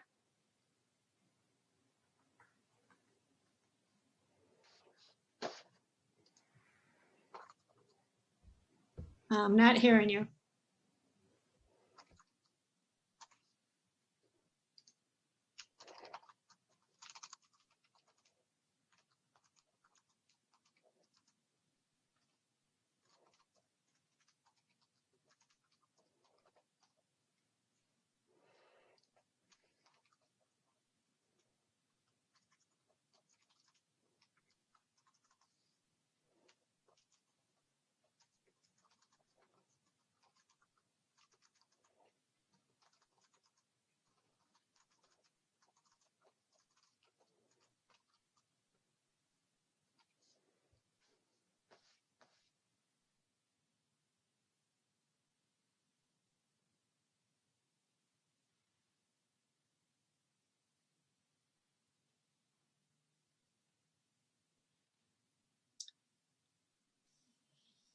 Robin, you haven't blocked her in terms of sound, correct? No, I have not. Yeah, I'm not sure why it's not working. Can't hear you. We can't hear you, Deborah. Can you hear us? No, I don't think she can hear us either. Should we have her go out and come back in? Should we go to the next person and come back to Deborah?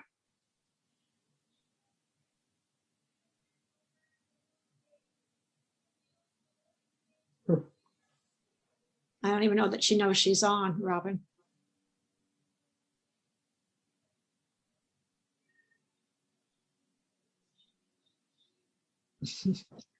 Deborah, All can you right. hear us? Okay. Deborah. Yeah, I just went to my phone. Okay, thank you. I just want to say congratulations on being named a Woman of the Year for Brookline. So I just saw that. Congratulations. Thank you for all that you do for us. And we're going to give you 7 minutes to tell us about your warrant article. Well,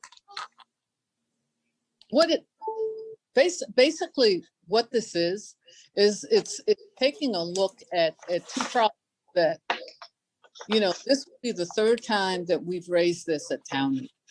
The lack of infrastructure for students, as well as the need to better fund BHA state-funded properties, which is where the kids live. So, and some of you may say, what does this have to do with the schools? Well, the internet piece is fairly simple. You really couldn't do your homework the last year without it. But, we've all seen data that says that a better predictor of a child's academic enrichment is their home versus the amount of money you put into schools. And when you factor in that somewhere, I think it's approximately 50% of Latinx and African-American students live at BHA properties in Brookline. What we're confronted with are some real barriers. So, when I think about the digital divide, which is what we're really talking about here, we're talking about people potentially having an ability to move into a whole income and life cycle strata that, if we don't do what we can now, they'll be excluded from. So, and these things typically fall into three justifications: income, race, and geography. And I think that we clearly see, if we start to break down the numbers, that there are income and race components in Brookline. So conservatively, on the housing front, we're asking for $625,000, and that's to repair 25 of the most unhealthy units that BHA has, and $140,000 for Wi-Fi. That makes it a whopping total of $765,000. Now, I will be the first to admit that when I heard that the town would be receiving somewhere in the neighborhood of $34 million through the American Rescue Plan Act, that my eyes lit up and just said, then why wouldn't we try to really make an investment in low-income housing and dedicate, the $17 million base that's needed to make this housing, safe and habitable. Honestly, we're going to have to spend money. I mean, this is a problem that's not going away. As I said, this is the third time that I've raised it. The Wi-Fi ask, $140,000 is relatively low, as when you consider what we hope to gain from it. The process has been worked through in Cambridge, using a similar amount of money for a comparable problem. And really, when you think about, we're talking about updates to 25 of 375 BHA units. What is that? Less than 1% of the units that we're asking for funding when we're looking at money from the reserve fund. So what do we get out of this? We get stronger and healthier students. If we don't do something about this, well, we're relegating a large portion of our student body to arguably poverty. So quickly, the time is now to act. My ask to you all is to be advocates for this. Don't be passive. Don't sit on the sidelines. If you draw a Venn diagram of the schools, you can't do it without including housing. You can't do it really without including race. I mean, there are a myriad of issues here that I'm asking you all, largely because of Warrant Article 10, to really focus in on and just advocate, advocate, advocate. So that's the quick summary. Thank you. Thank you, Deborah. HR is next, and then we have Mary Allen after that, after her. You know what is Whoops, we lost. We lost you, Deborah.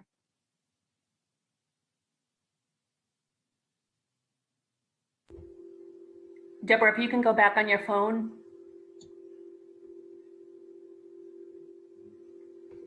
I think she got booted to the attendees.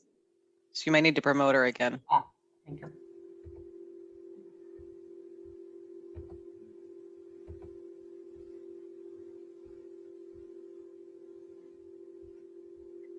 Thank you. Very quickly, I just wanted to ask if Michael Alpern is on the call. He's the executive director of the Brookline Housing Authority. And the man was on, you know, you can only beg so much, and we just need more advocates. So if Michael is on the call, he has a lot more information about the needs than I do. And if we could just give him a couple minutes, I'd be most appreciative. Okay, is he on the call, Robin? Don't see him. You don't see him? No. Okay. Okay. You're not right, Deborah. Yeah, okay. Yeah. He would be a good guest to have. You're right, Deborah. Down Can the I future. ask a question? Well, we don't usually do that. What is it? No? Oh, okay. Never mind. Okay. I'll find out other ways. No, well, I might be able to answer. Oh, go ahead, Helen, but usually. It's just a quick question. How much is the cost of for Wi-Fi for all the housing authorities buildings? What on the cheap, it's about $140,000. And if Michael Alpern were here, what he would say to me and to you all is that based on what has happened because of COVID, the rate of isolation among senior citizens inability to make their doctor's appointments has become a huge public health issue. So when we look at this money, we're also looking at, because the difference is negligible between providing the services for the young people as well as the adults or elderly. Of course. You know, that it just makes sense. So it's, No, but that's for everybody, right? That's- 100. yes. Thank you.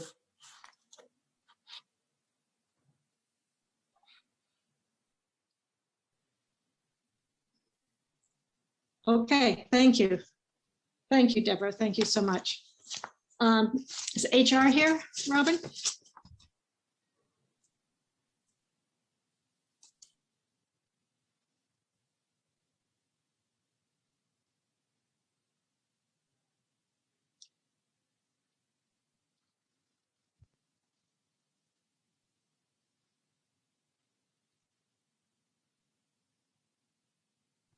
Hello.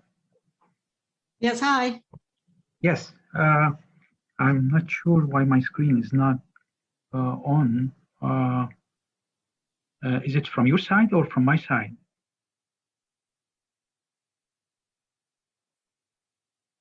Yeah, can you hear me? I don't know. I'm sorry. We can hear you though. You can go ahead. Okay, so yeah, actually, I would like just to say some comments about the Enrichment and Talent Support Program, ECS. This program, I believe it's a wonderful program. It's great.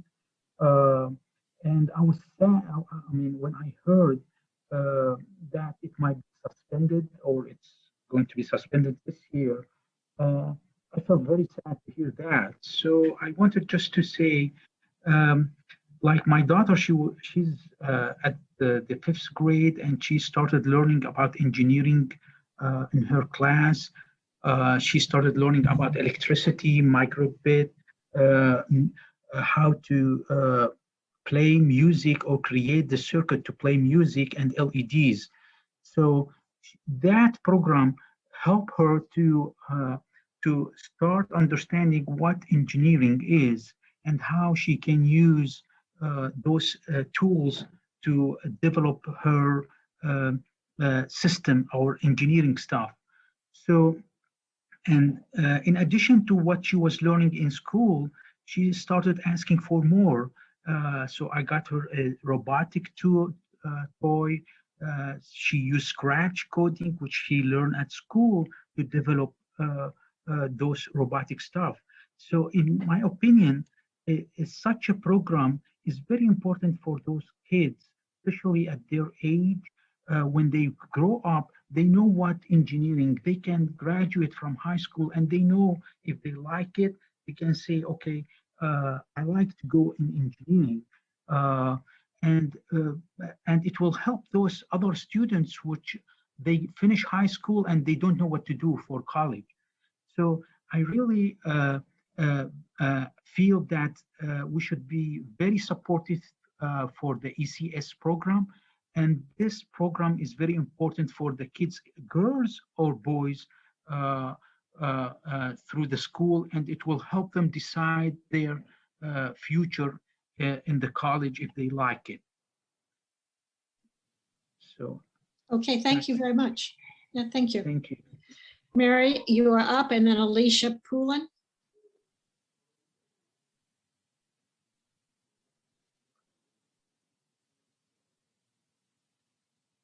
Mary has not yet joined. Okay, Alicia, is she there? And then Marianne Voris.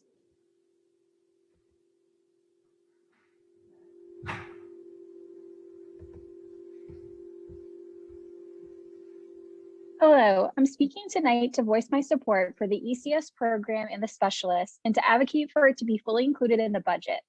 I've had the pleasure of working with one of the specialists, Kyle Tompkins, and I've participated in summer professional development offered by Matt Rosenthal, the previous head of the ECS program.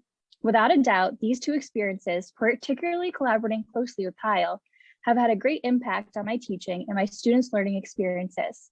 Kyle's ECS projects guide our students to push their thinking and be creative and collaborative in new and innovative ways. The experiences that Kyle curates for our students make learning so much more hands-on, leading to a deeper level of understanding. It gives our students different ways to show their learning and build their confidence.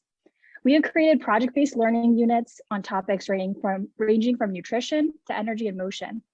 To say it is a collaboration does not do justice to the experience as a teacher. Kyle has challenged me to think more deeply about different modes of learning and how to help my students access the curriculum in different ways I may have never considered. He has pushed my thinking on what holding students to high expectations can truly look like.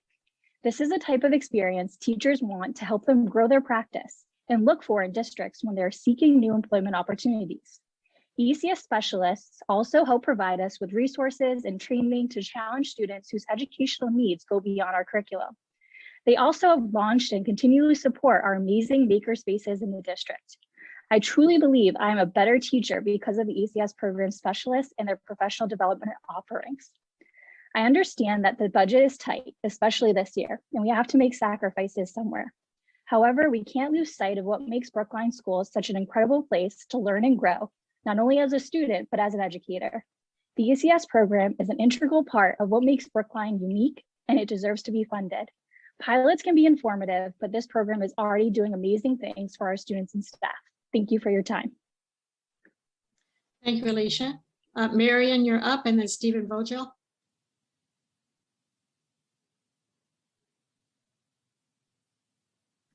Oh, can you hear me? I can, Marian, go ahead. Thank you. Thank you for having me speak. I'm Marian Voros. I'm a grade 2 teacher at the Runkle School, and I'm speaking tonight in support of the ECS program as well. I'd like to share my perspective as to how important this program is for all students and teachers. The ECS program has been part of the public schools of Brookline in some shape or form as far back as I can remember. This program has never stagnated. It's always evolving and changing to meet the needs of our times and the needs of the students standing before us. Our ultimate goal as educators is to produce thoughtful citizens who are ready to go out into the world and embrace challenges, solve problems, and overcome obstacles. Our ECS specialists are expert in facilitating this goal and in helping students understand that their success comes from within their own personal learning process. It comes from their curiosity to question. It comes from their thoughtfulness to make connections and identify obstacles, and to their determination to problem solve and ideate solutions. Over the years, ECS has embraced teaching and learning of the design thinking process, a process that is proving to be transformative in empowering students as learners and active collaborators in their own education. The work of the ECS specialists, the work that the ECS specialists do with our students takes students to an empowering and joyful level of learning. As a result, ECS teachers are beloved by students within their schools. My students literally clap when our ECS teacher, Debbie Mercer, walks into our classroom. We have many students who struggle within our traditional school structure. These students thrive within our ECS collaborations and begin to see the world differently. The experiences that our ECS specialists provide to our students across all levels and grades is transformative and must be increased rather than decreased. We must embrace our ECS department and allow them to support and guide us in creating the space and time that we need in our classrooms for student-centered learning, creativity, and innovation. Collaboration between our ECS specialist, Debbie Mercer, and our classroom teachers at Runkle School has been transformative and is growing across all grades within our school. Please consider increased funding for this program. It is a foundational school experience, and it must be embraced and valued within the Brookline Public Schools. Thank you. Thank you, Marion. Stephen is up, and then we'll go back to Mary Ellen.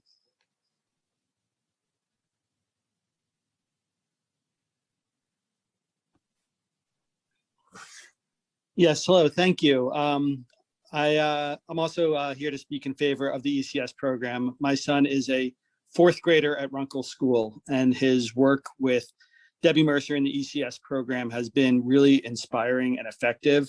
And it's actually nice that I get to speak after Ms. Voros, because my son was a student of hers, and I can attest to what a great experience it was in the classroom to have Owen in there with Ms. Voros, and then with ECS support. It was truly a phenomenal program, and is a phenomenal program. This is Owen's third year benefiting from this program, and it has made a huge positive impact on him and his development. It has helped him in so many wonderful ways. He has learned to stop internalizing challenges as failures, and with that, to work persistently and carry things to their conclusion. He's become far more capable of streamlining his creativity so that it is actually useful to him, and is now a child who persists in the face of struggle. And these are really life skills that kids are learning in ECS. They are dressed up as fun, and the kids absolutely do love it. But the skills themselves are necessary and impactful. They should be available to all children because they are lessons that all children need. The executive functioning skills that students learn in the ECS program are among the most important lessons that they will learn in all of elementary school. They are an integral component of a successful elementary education. And it's for this reason we ask you to spare the ECS program for the upcoming year, especially in light of the windfall that the town has received through the American Rescue Plan. Opportunities for tactile learning like this, and frankly for science and engineering, have become too few and far between in the schools. And this is really one of the joys of childhood, allowing for discovery and self-directed exploration. So we would really hate to see this program go away. It's an incredibly valuable program and really integral to children's education. So we ask you to please preserve it. Thank you. Thank you, Stephen. Is Mary available, Robin? No, she's not on the call. Okay, thank you. So that ends our public hearing. And David, what would you like us to do tonight? Anything else on these three? I think if anyone has comments based upon what they have heard about the direction they would like to move in, that could be helpful. But I think we probably want to hold off on a vote for when we have some additional clarifying information, if any, by our next meeting in terms of where the budget stands. And do you want to bring Article 7 to the conversation or not tonight? Yes, we could. I'll ask Mary Ellen and or Susan, because the two of you are probably most involved on this, what your thoughts would be on 7. My inclination is that, of course, we would like to correct a procedural error so that we can move forward with the Driscoll project efficiently. But perhaps one of you have more details on what happened and how this warrant article corrects it. No? Okay, so I think on that one, we could be prepared to just go ahead and vote. So I'll go ahead and move that we endorse warrant Article 7. Mariah, is that a second or a comment? It's a second, okay. Any comments, questions? Susan? No, I was already voting, sorry. Oh, you're already voting. Oh, you're ahead of me. Okay, okay. Okay, well, let's do it then. Helen? Yes. Susan? Yes. Mariah? Yes. Andy? Yes. Dimitri? Yes. David? Yes. Barbara? Yes. And I vote yes as well. Okay, did we want to take up Article 10 or no? What did you want to do with 10? The warrant Article 10 is the one that Deborah Brown just presented for us. How do other members feel? Would you like to think about this a bit more and vote on this on the 15th? Or are you ready now? Mariah? So I heard Deborah saying that she's looking for our advocacy, and I also understand that some of what Deborah is looking to fund possibly comes better out of the ARP funding, the infrastructure funding, as opposed to what was initially drafted in the warrant article. And so my inclination right now would not be to vote on the language as presented, but to wait and see how things shake out. And then including, because we're going to go to town school partnership next week, and then hold our advocacy and support, which certainly I am, and I think many of us are ready to be supporters and advocates, but for the language that most closely, the language that is the final language, identifying that probably a change is what I would expect in funding source. Other thoughts, comments? Helen? Yeah, the other piece too that I know in the past, and I'm assuming in this year's CDBG funding, that there was monies for the Housing Authority for the purpose that Deborah was talking about. I don't know if hers is in addition to that. I assume it probably is. But I think we sort of need to know what the total picture is. I do agree, that, and I would feel comfortable writing something in support of broadband for the Housing Authority. I think that, but where the monies come from or how it's done, I think that's up to the town and the Housing Authority. Yes, Susan? Yeah, no, I think this is the right direction. I guess the only thing that I would also want us to think about is, it's a fine line between what we vote on as a committee, like what the school committee as an entity, as a body votes on, and what we as individuals support.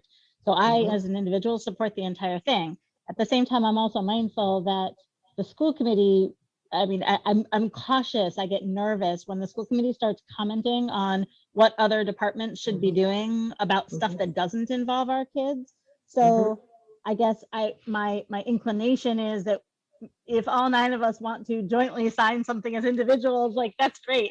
But in terms of a school committee vote, I would would suggest that we really strongly consider the school committee vote focusing on the kids, and not sort of telling BHA what to do as a body. I know it might sound like parsing, splitting hairs, but imagine if we were on the other side of that and like DPW was like voting on how the school committee should, operate. I think we would not really appreciate that. So I just want to put that out there when we're thinking of crafting a statement, either as a set of individuals, or as a voting body, if that makes sense.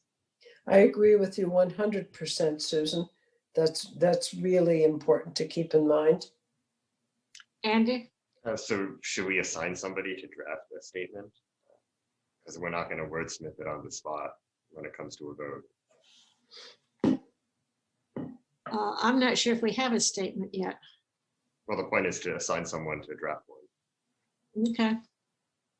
I can take care of that and then deputize some others who take interest in particular warrant articles, and that way we could have some statements ready to go on the 15th. Mariah? So I don't know that we're going to have statements ready to go on that one, again, because of the issue of the funding and what the ultimate structure of that is. Well, to Susan's point, though, I mean, our bit of it is about the need for broadband for kids in. Well, that's my second part of my what I was going to. The money comes from, right? Well, but that was part of my second. Well, I'm not sure that that was the point that Susan and Helen were both making entirely, that they were making the same point. But I think that there is an important point to be made here about that if we're thinking about the whole child, that children's home life and their home access is really important. And so I feel it's a little bit of an artificial distinction to draw a line and say that it's not a school committee issue to think about where kids live and their home life and the environment in which they live. So I'm just going to push back on that a little bit. And also I would point out one thing, Helen, that the funds that Deborah is asking for represent 6%. This is 25 of if we think about the housing renovations, it's 25 units of the total, which is apparently 6%.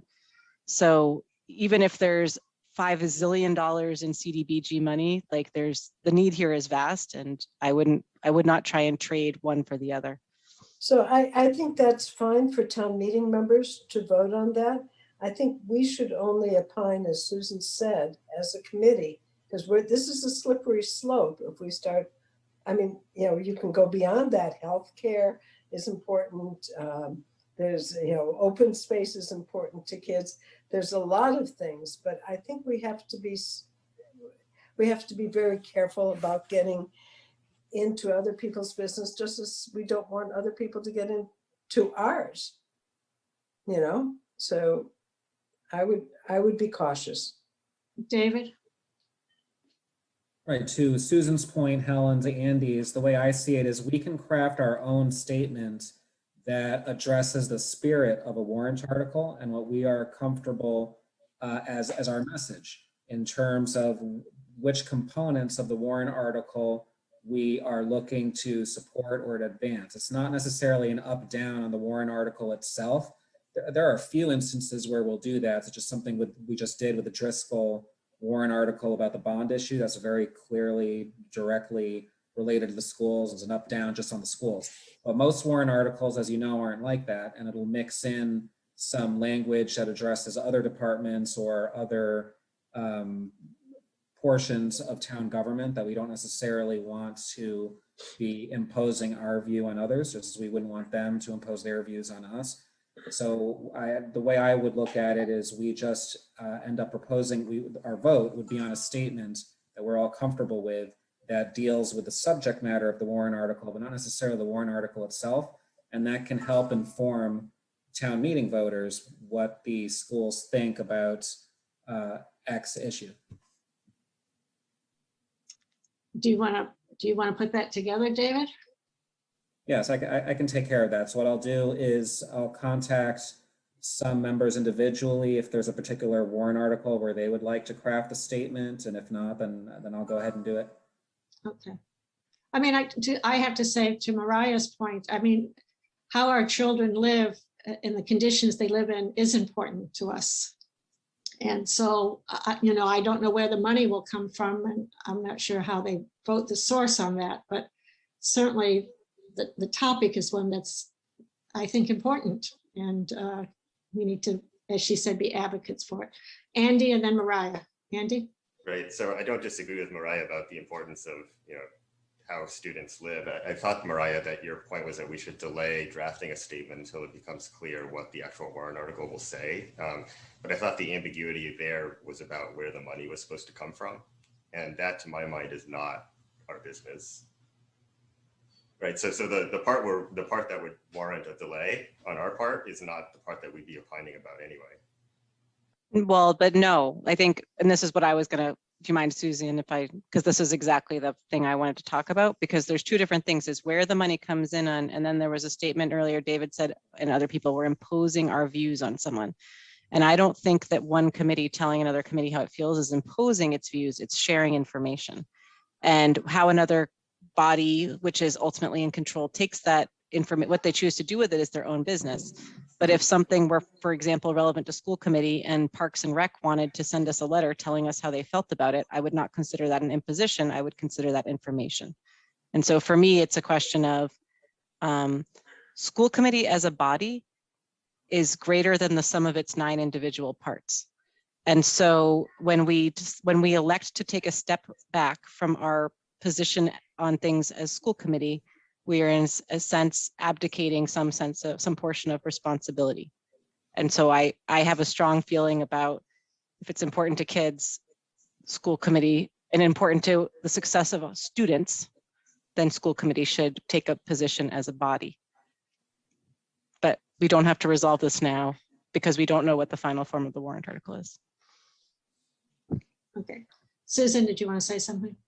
No, I was just going to both agree and disagree with you, Mariah, in the sense that, just as Helen, first of all, other bodies have written us letters as a school committee and people have gotten very angry. Just need to say that in the past. I think that as we think about asthma among our students and lead paint among our students and access to healthcare, access to fresh, healthy foods, the list of things that we could take positions on is quite long under that theory. And if had we nothing else to do, I think that would be an incredible way to spend our time.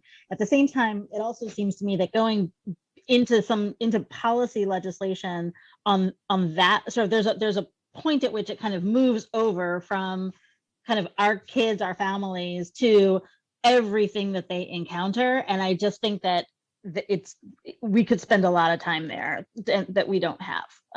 Not that it's not important, but it makes me very nervous to try to open up all of that.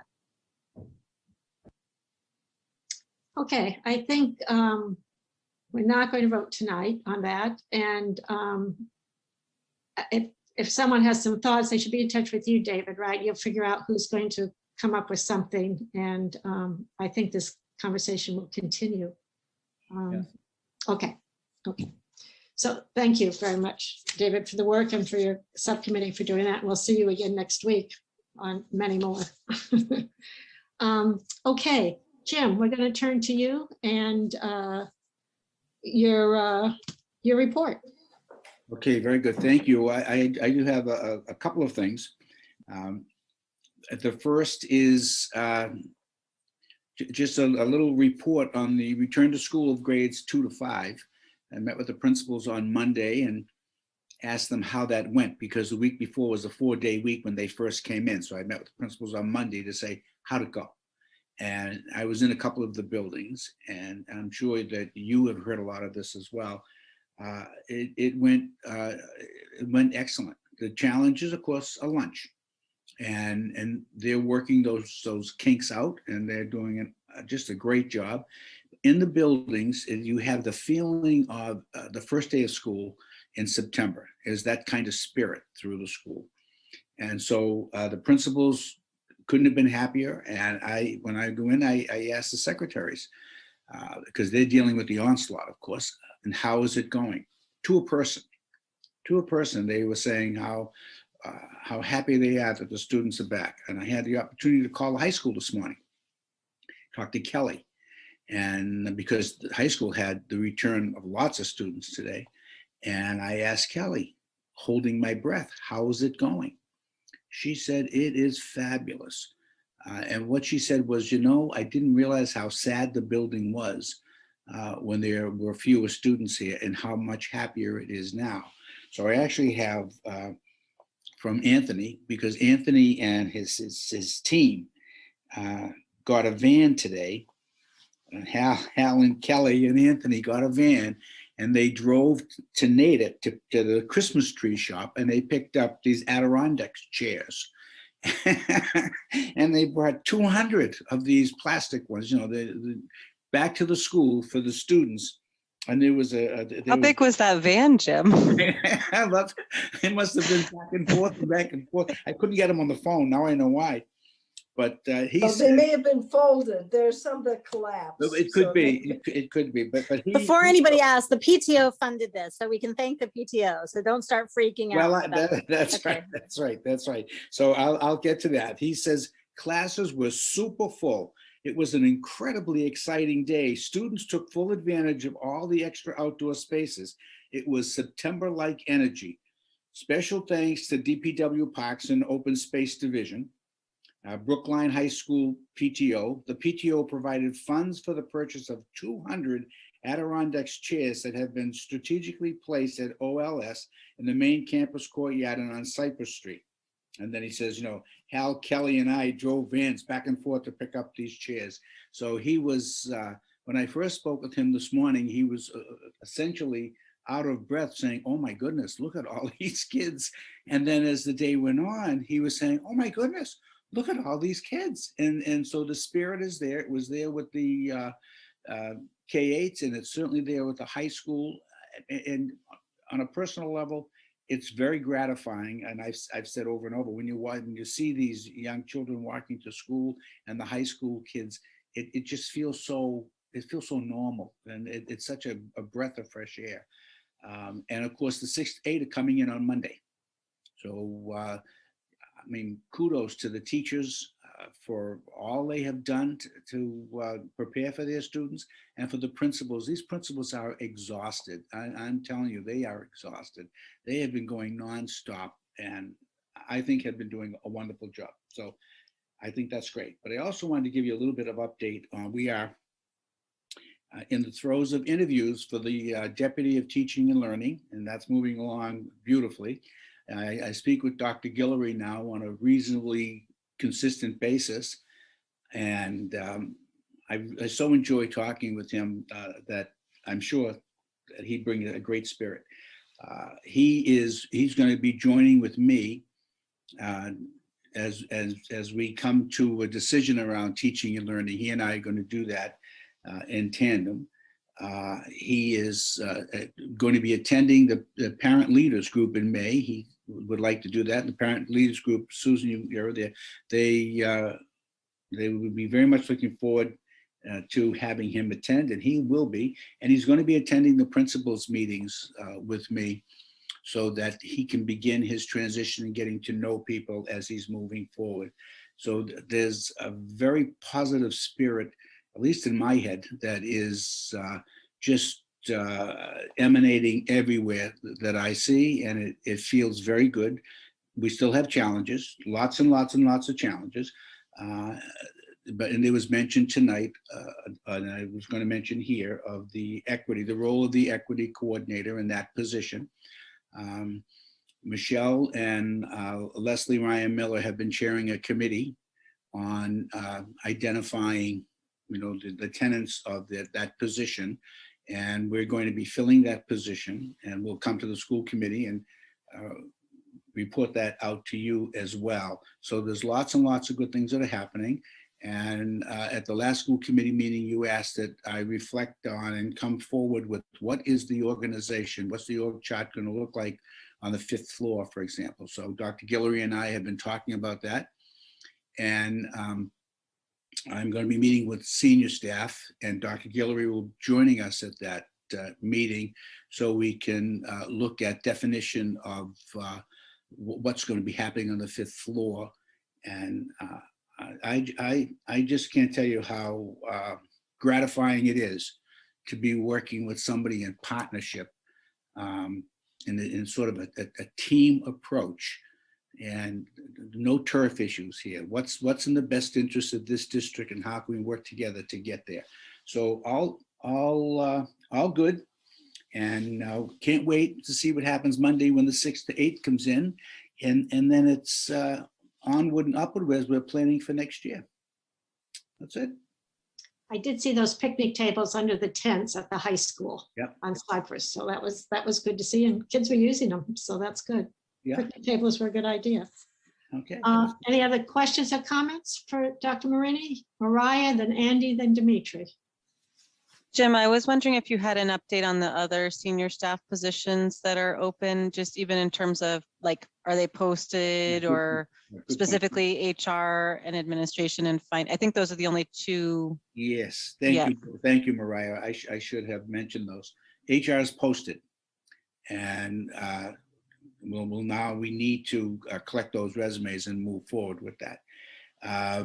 Business and finance, I sent the job description to Dr. Guillory. He wanted to look at them to see if he knows anyone. It would appear at this point that we would be looking for an interim to come in, and somebody that has a lot of skill. Mary Ellen's trying to help us identify who may be available, but it's getting late to attract people who are ready to leave wherever they are and come into the district. But I'll be talking more with Mary Ellen about it, and also obviously we'll see what may be available.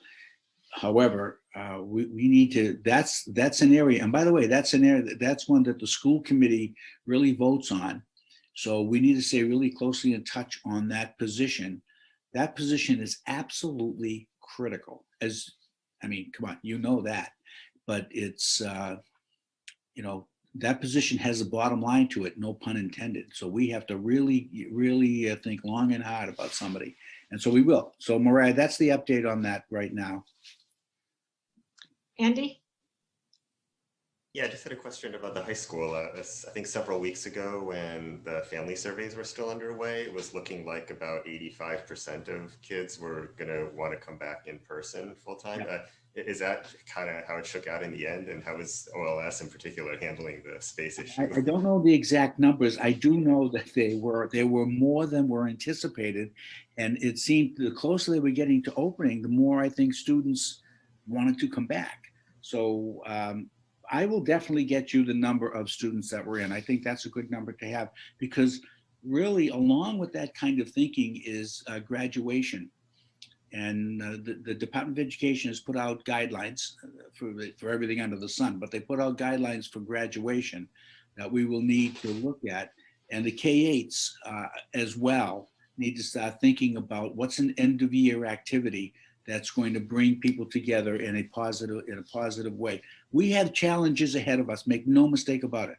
These students are coming back in, let's say 8th grade, for example, coming in, they're transitioning from hybrid, some from the remote academy, 100 or so, into the K-8 schools. So that's a transition. And in another 8 weeks, they're going to be transitioning to the high school. And even before the 8 weeks are over, they'll be doing the transition. So we have lots more planning to do, but I'll get you the number on the high school. And I want to think about graduation and help with Anthony and his team over there. Thanks. Dimitri? Jim, I wanted to know about the equity position. Are you thinking that you would fill the equity position before July 1st? Yes, with Dr. Guillory, and yes, we're thinking about filling that before July 1st. And the concept that we're looking at right now, Dimitri, is we have a committee made up of volunteers who have been, as I say, meeting with Leslie and Michelle, people who have really committed their work to this area. And I'm hopeful that they are going to be a standing advisory committee with the director. We need a leader for that. You can't leave that area without a leader. So we need a leader for it. But the leader cannot be left to his or her own. And everything that revolves around equity can't go to that person. That person is the leader for the effort, but this is everybody's responsibility. But if you leave it so that you say this is everybody's responsibility, then it's nobody's responsibility. So we have to have a leader, and concurrent with that leader, we want to have an standing advisory committee for people who really believe in, breathing life into this effort on a daily basis and having it permeate all areas of the community, the school community. So that's the concept right now. And yes, we are fully intending to fill it by the time this year is over. Yeah. Thank you. That's helpful. I was just trying to get a sense. Do you think, is it a national search you're doing or local? I think it's going to be a local search. I think it's going to be a local search. We hadn't thought about doing a national search, quite frankly. We were going to do a local search, and I'll talk to Linus about it. Okay. A little bit more though, Dimitri. I'll talk a little bit more about that. I mean, I was intrigued by Malcolm's article, which was referenced tonight as well, in terms of there's a lot in that article we can learn from, and Yes. and we need to know. We need to take that article, not to focus on Malcolm. That's not fair. But what's in the article is instructive, and we should use that from that perspective. What can we learn about how we behave? And I think we should take time to actually do that. So I don't know if that's helpful, but That's very helpful. I think, I mean, I don't think this is the moment, but I do think as we continue to think about this issue of equity, I would not limit it just to the schools. So going back to the last conversations we've had about the housing authority, I think we should have a broader picture about what that means in the context of Brookline. I think that's good, Dimitri. I wonder if we can talk a little more about that. I mean, I think in the context of Brookline, when we are discussing issues of equity, I think we need to consider the economic or the class angle. Okay. What implication that has to do for the district and what we're providing for students. Okay, Michelle, I hope you're taking notes, Michelle, so we can meet on this. Yeah. All right, thanks. And stay loose, Dimitri. You may get a phone call. Mariah? Yeah, I want to follow up a little bit on Dimitri's questions and sort of reaffirm what maybe you weren't saying, Dimitri, but I think you're also saying, which is looking at it beyond a local search, really, that there is a world out there, and we should make sure that we are really doing all of the due diligence in terms of the hiring, and to whatever extent, I'm sure you're posting in professional networks, but if that means hiring some, whether we do any sort of, if there's a headhunter process we can use or something like that, to be really thorough in our approach to this, because it's so critical. So I would just endorse an extensive search that really gets us the strongest candidates. Okay. All right, that's good. That's great. Thank you. Thank you, Jim. Thank you for all the hard work you've done with all the administrators, all the teachers, everybody who's gotten the kids back in, and it's going so well. So I know there are challenges, but it's good to be at this point. That's for sure. So. Well, for true disclosure, I tell Suzanne there were challenges here. She says, well, that's the job. Enjoy it. So thanks. Okay, we are moving along. One of the reasons we're moving is that when we go into executive session, we have, is it our counsel who's going to be there? And anyway, the person's trying to hold up for us, had the second vaccination and not feeling so great. So we're going to try to keep moving this forward so we can, get to that in a reasonable time. So our next agenda item are subcommittees and liaison reports.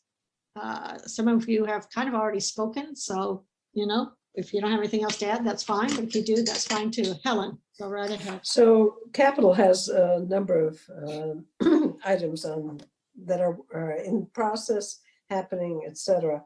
I'll speak to the Pierce School, and then I'm going to ask Susan to speak to Driscoll. And then I'll come back. So the Pierce School, we have been working with the architects and small working group on the education plan. and space summaries. It's moving along. There have been a number of community meetings and meetings with the teachers and staff. So the process is moving along. It's, you know, it's hard with all the other responsibilities that staff have right now. It's been really quite challenging, but we are moving along. I'm going to ask Susan to speak about the Driscoll School and where that project is at. Sure. So there's a longer update that I think is going to come before the capital subcommittee at some point, but just briefly, I think Helen and I want to make sure folks know that the bids came back for the Driscoll project and they're high. And so we've spent a lot of time working on value engineering to keep the project in budget. The architects worked very hard, the staff, Matt Gillis, Tony have worked very hard. And so I think the number was something in the $5.7 million range, which is a pretty high number to try to value engineer, even despite the fact we had 3 separate estimators do three independent companies do estimators, and they all came within 1% of each other, and now we're $5.7 million over. So I just want folks to know that the conversations have been very detailed, and that they've been working very hard to make sure that program is not impacted. So for example, some of the things that are coming off the table is some of the mill work. There was some customized mill work. There was some customized miscellaneous metals. There were some customized, boxes around things. I think there's, whiteboard paint or whiteboard, whiteboard, writable whiteboard all the way up to the ceiling. Well, it's going to be very hard for anyone to write on a whiteboard up to the ceiling in the hallway. So kind of pulling that down and reducing costs there. There was a question about the mural, a very high number because there was some, not to take the mural down, it was like a $60,000 number, not to take the mural down, but to put it back up where they were going to put it required all this sort of structure. And so we found a much cheaper solution, which is to put the mural in the gym. And it would actually save money on the other side because we're not doing other things in the gym there because we have the mural to cover it. So at any rate, the level of detail is excruciating, and we will not bring you through it right now. But I do want people to know that there have been hundreds and hundreds of line items that have been explored, and at every point, trying to make sure that it impacts program as little as possible. Not anywhere touching fossil fuel free. It's absolutely going to be fossil fuel free, although the geothermal wells are probably not likely to make it through the process at this point. It still will be fossil fuel free. So at any rate, all those things. So if anybody has questions, feel free to reach out, and I'm happy to give you a lot more information. But just so simplified skylights. I don't want to go through 1,000 items on that right now, but that's sort of the upshot. Helen, I think we're going to be there's going to be a revised set of drawings next week, new bids by the middle of May, and they're still hoping for a June start, which is good for our kids because it's, again, more playgrounds, more time with outdoor space. So that's the good news. And still aiming for a 9/1 sort of re-entry 2 years later. So we'll see if those numbers hold, but for now, they're still holding. Helen, did I miss anything? No, I think you did a great job of really summarizing it. We will go into a little more detail at the Capital Subcommittee. At this point, I didn't put it on the Capital Subcommittee meeting for next week, Wednesday, because they're working full out, everybody, to get the drawings done and get them out to bid. But we will have them come, the architect and the OPM come to the Capital Subcommittee to talk to us about what the value engineering is, what the building is that we're going to have, and what we'll be voting the monies for. So yes, I think you did a great job. Also, this coming Wednesday, the 14th, 15th, 14th, right? Well, this coming Wednesday, there's a Capital Subcommittee from 4 till 6. And at that meeting, we're going to be discussing the long-range plan for the school buildings. As many of you may or may not remember, in 2019, we actually put together a long-range plan. And that plan needs to be updated. There are some things that aren't going to happen, some things that have happened. And in addition to, part of that plan talks about the Baldwin School. And that's something that we are going to be talking about at the meeting, our plans for that. A few of us went and visited the Baldwin School to look at it. That'll be talked about, and thoughts about what we might want to put into the Baldwin School and the cost to it's a very tired building and needs some help. So it needs to be updated and renovated. It's a building from 1937. And for the most part, it hasn't been touched. That's the good news. There's beautiful moldings and beautiful wood. But the other side is that the bathrooms are in dire need. So that's all for capital, I think, at this point, unless Mary Ellen has something else. Did I miss something? And the tents have gone up, as people have seen. I don't know, Matt will update us at the meeting about whether or not there'll be more tents coming or not, or whether there's need for more tents. I'm done. Thank you, Helen. Who else? Anyone else have a report?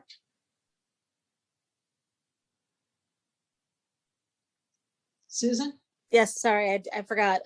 So BAFN, which is the Brookline Asian American Family Network, is putting out a survey to try to get a more comprehensive sense of hate crimes against Asian Americans in our community. So I promised I would alert folks about that. If you haven't seen the link, I'm wondering if maybe we can put it on the school's website. But at any rate, it's a group, a private group that's doing the survey about incidents. So they're looking for folks to fill it out so they can get a more comprehensive look. So that was just one important one to make sure people had on their radar screens if people see it around and can amplify it. Is that going to be shared with the school? What's the connection there? Well, it's about, I think they're also, so they're talking to a group of students who is going to, my understanding is that they're going to distribute it to high school students. And so hopefully we will, get that information back as well. Thank you. Okay. Not seeing anything else. Oh, David and then Mariah. Okay, David. Just briefly, I'd like to mention that the next meeting of the policy subcommittee will be this Monday, April 12th at 5 p.m. We're going to be discussing school resource officers, also referred to as SROs. Several people are going to be participating from all sides. There are going to be a variety of perspectives shared. I've been receiving emails, including from students who would like to participate. So I am hopeful that it's going to be a fruitful discussion and we'll hear from a lot of people and learn a lot. There are some materials that have been posted in association with that upcoming meeting. They're quite lengthy, so I do recommend reading through them so that we're prepared for a productive conversation on Monday. Thank you, David. Mariah? I just wanted to highlight that as we noted earlier, the Brookline Commission for Women of the Year came out today, and Deborah Brown, who was one of the speakers earlier, was one of them. But I just wanted to note the other people because it's great. So Bonnie Bastian, who's the founder of Mutual Aid Brookline, Ann Brackett and Andrea Johnson, who are the co-founders and leaders of Women Thriving. Deborah Brown, who we heard from earlier, Kathleen Scanlon, who is the leader of Brookline's Mothers Out Front group, which focuses on the environment, and then Chi Wu, who is leader of BAFN, which Susan just mentioned, the Brookline Asian American Family Network. And there's going to be an event to celebrate this on Wednesday, April 28th from 7:30 to 8:30 p.m. And I think there's information going around online, but it's a really amazing group of women. So such a great year to be able to celebrate them. Thank you very much, Mariah. It is exciting. Okay.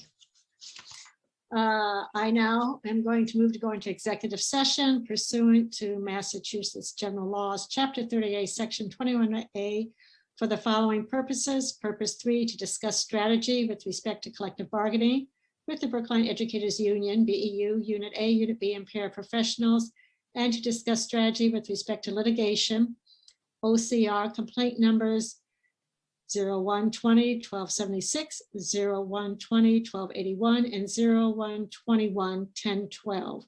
If an open meeting may have a detrimental effect on the bargaining and litigating position of the public body and the chair so declares. And purpose 7, to review and approve executive session minutes from the following meeting, March 25th, 2021. Do I have a second to that? Thank you, Mariah, and we'll take a vote. Helen? Yes. Susan? Yes. Mariah? Yes. Andy? Yes. Dimitri? Yes. David? Yes. Barbara? Yes. And I vote yes as well. So we will leave this meeting, and we have the link to the executive session. Right, Robin, we need to leave here? You do, and if you want to just announce that you won't be returning. We will not be returning to open session after our meeting. Thank you, Robin. So good night to everyone, and I'll see most of you in the next meeting.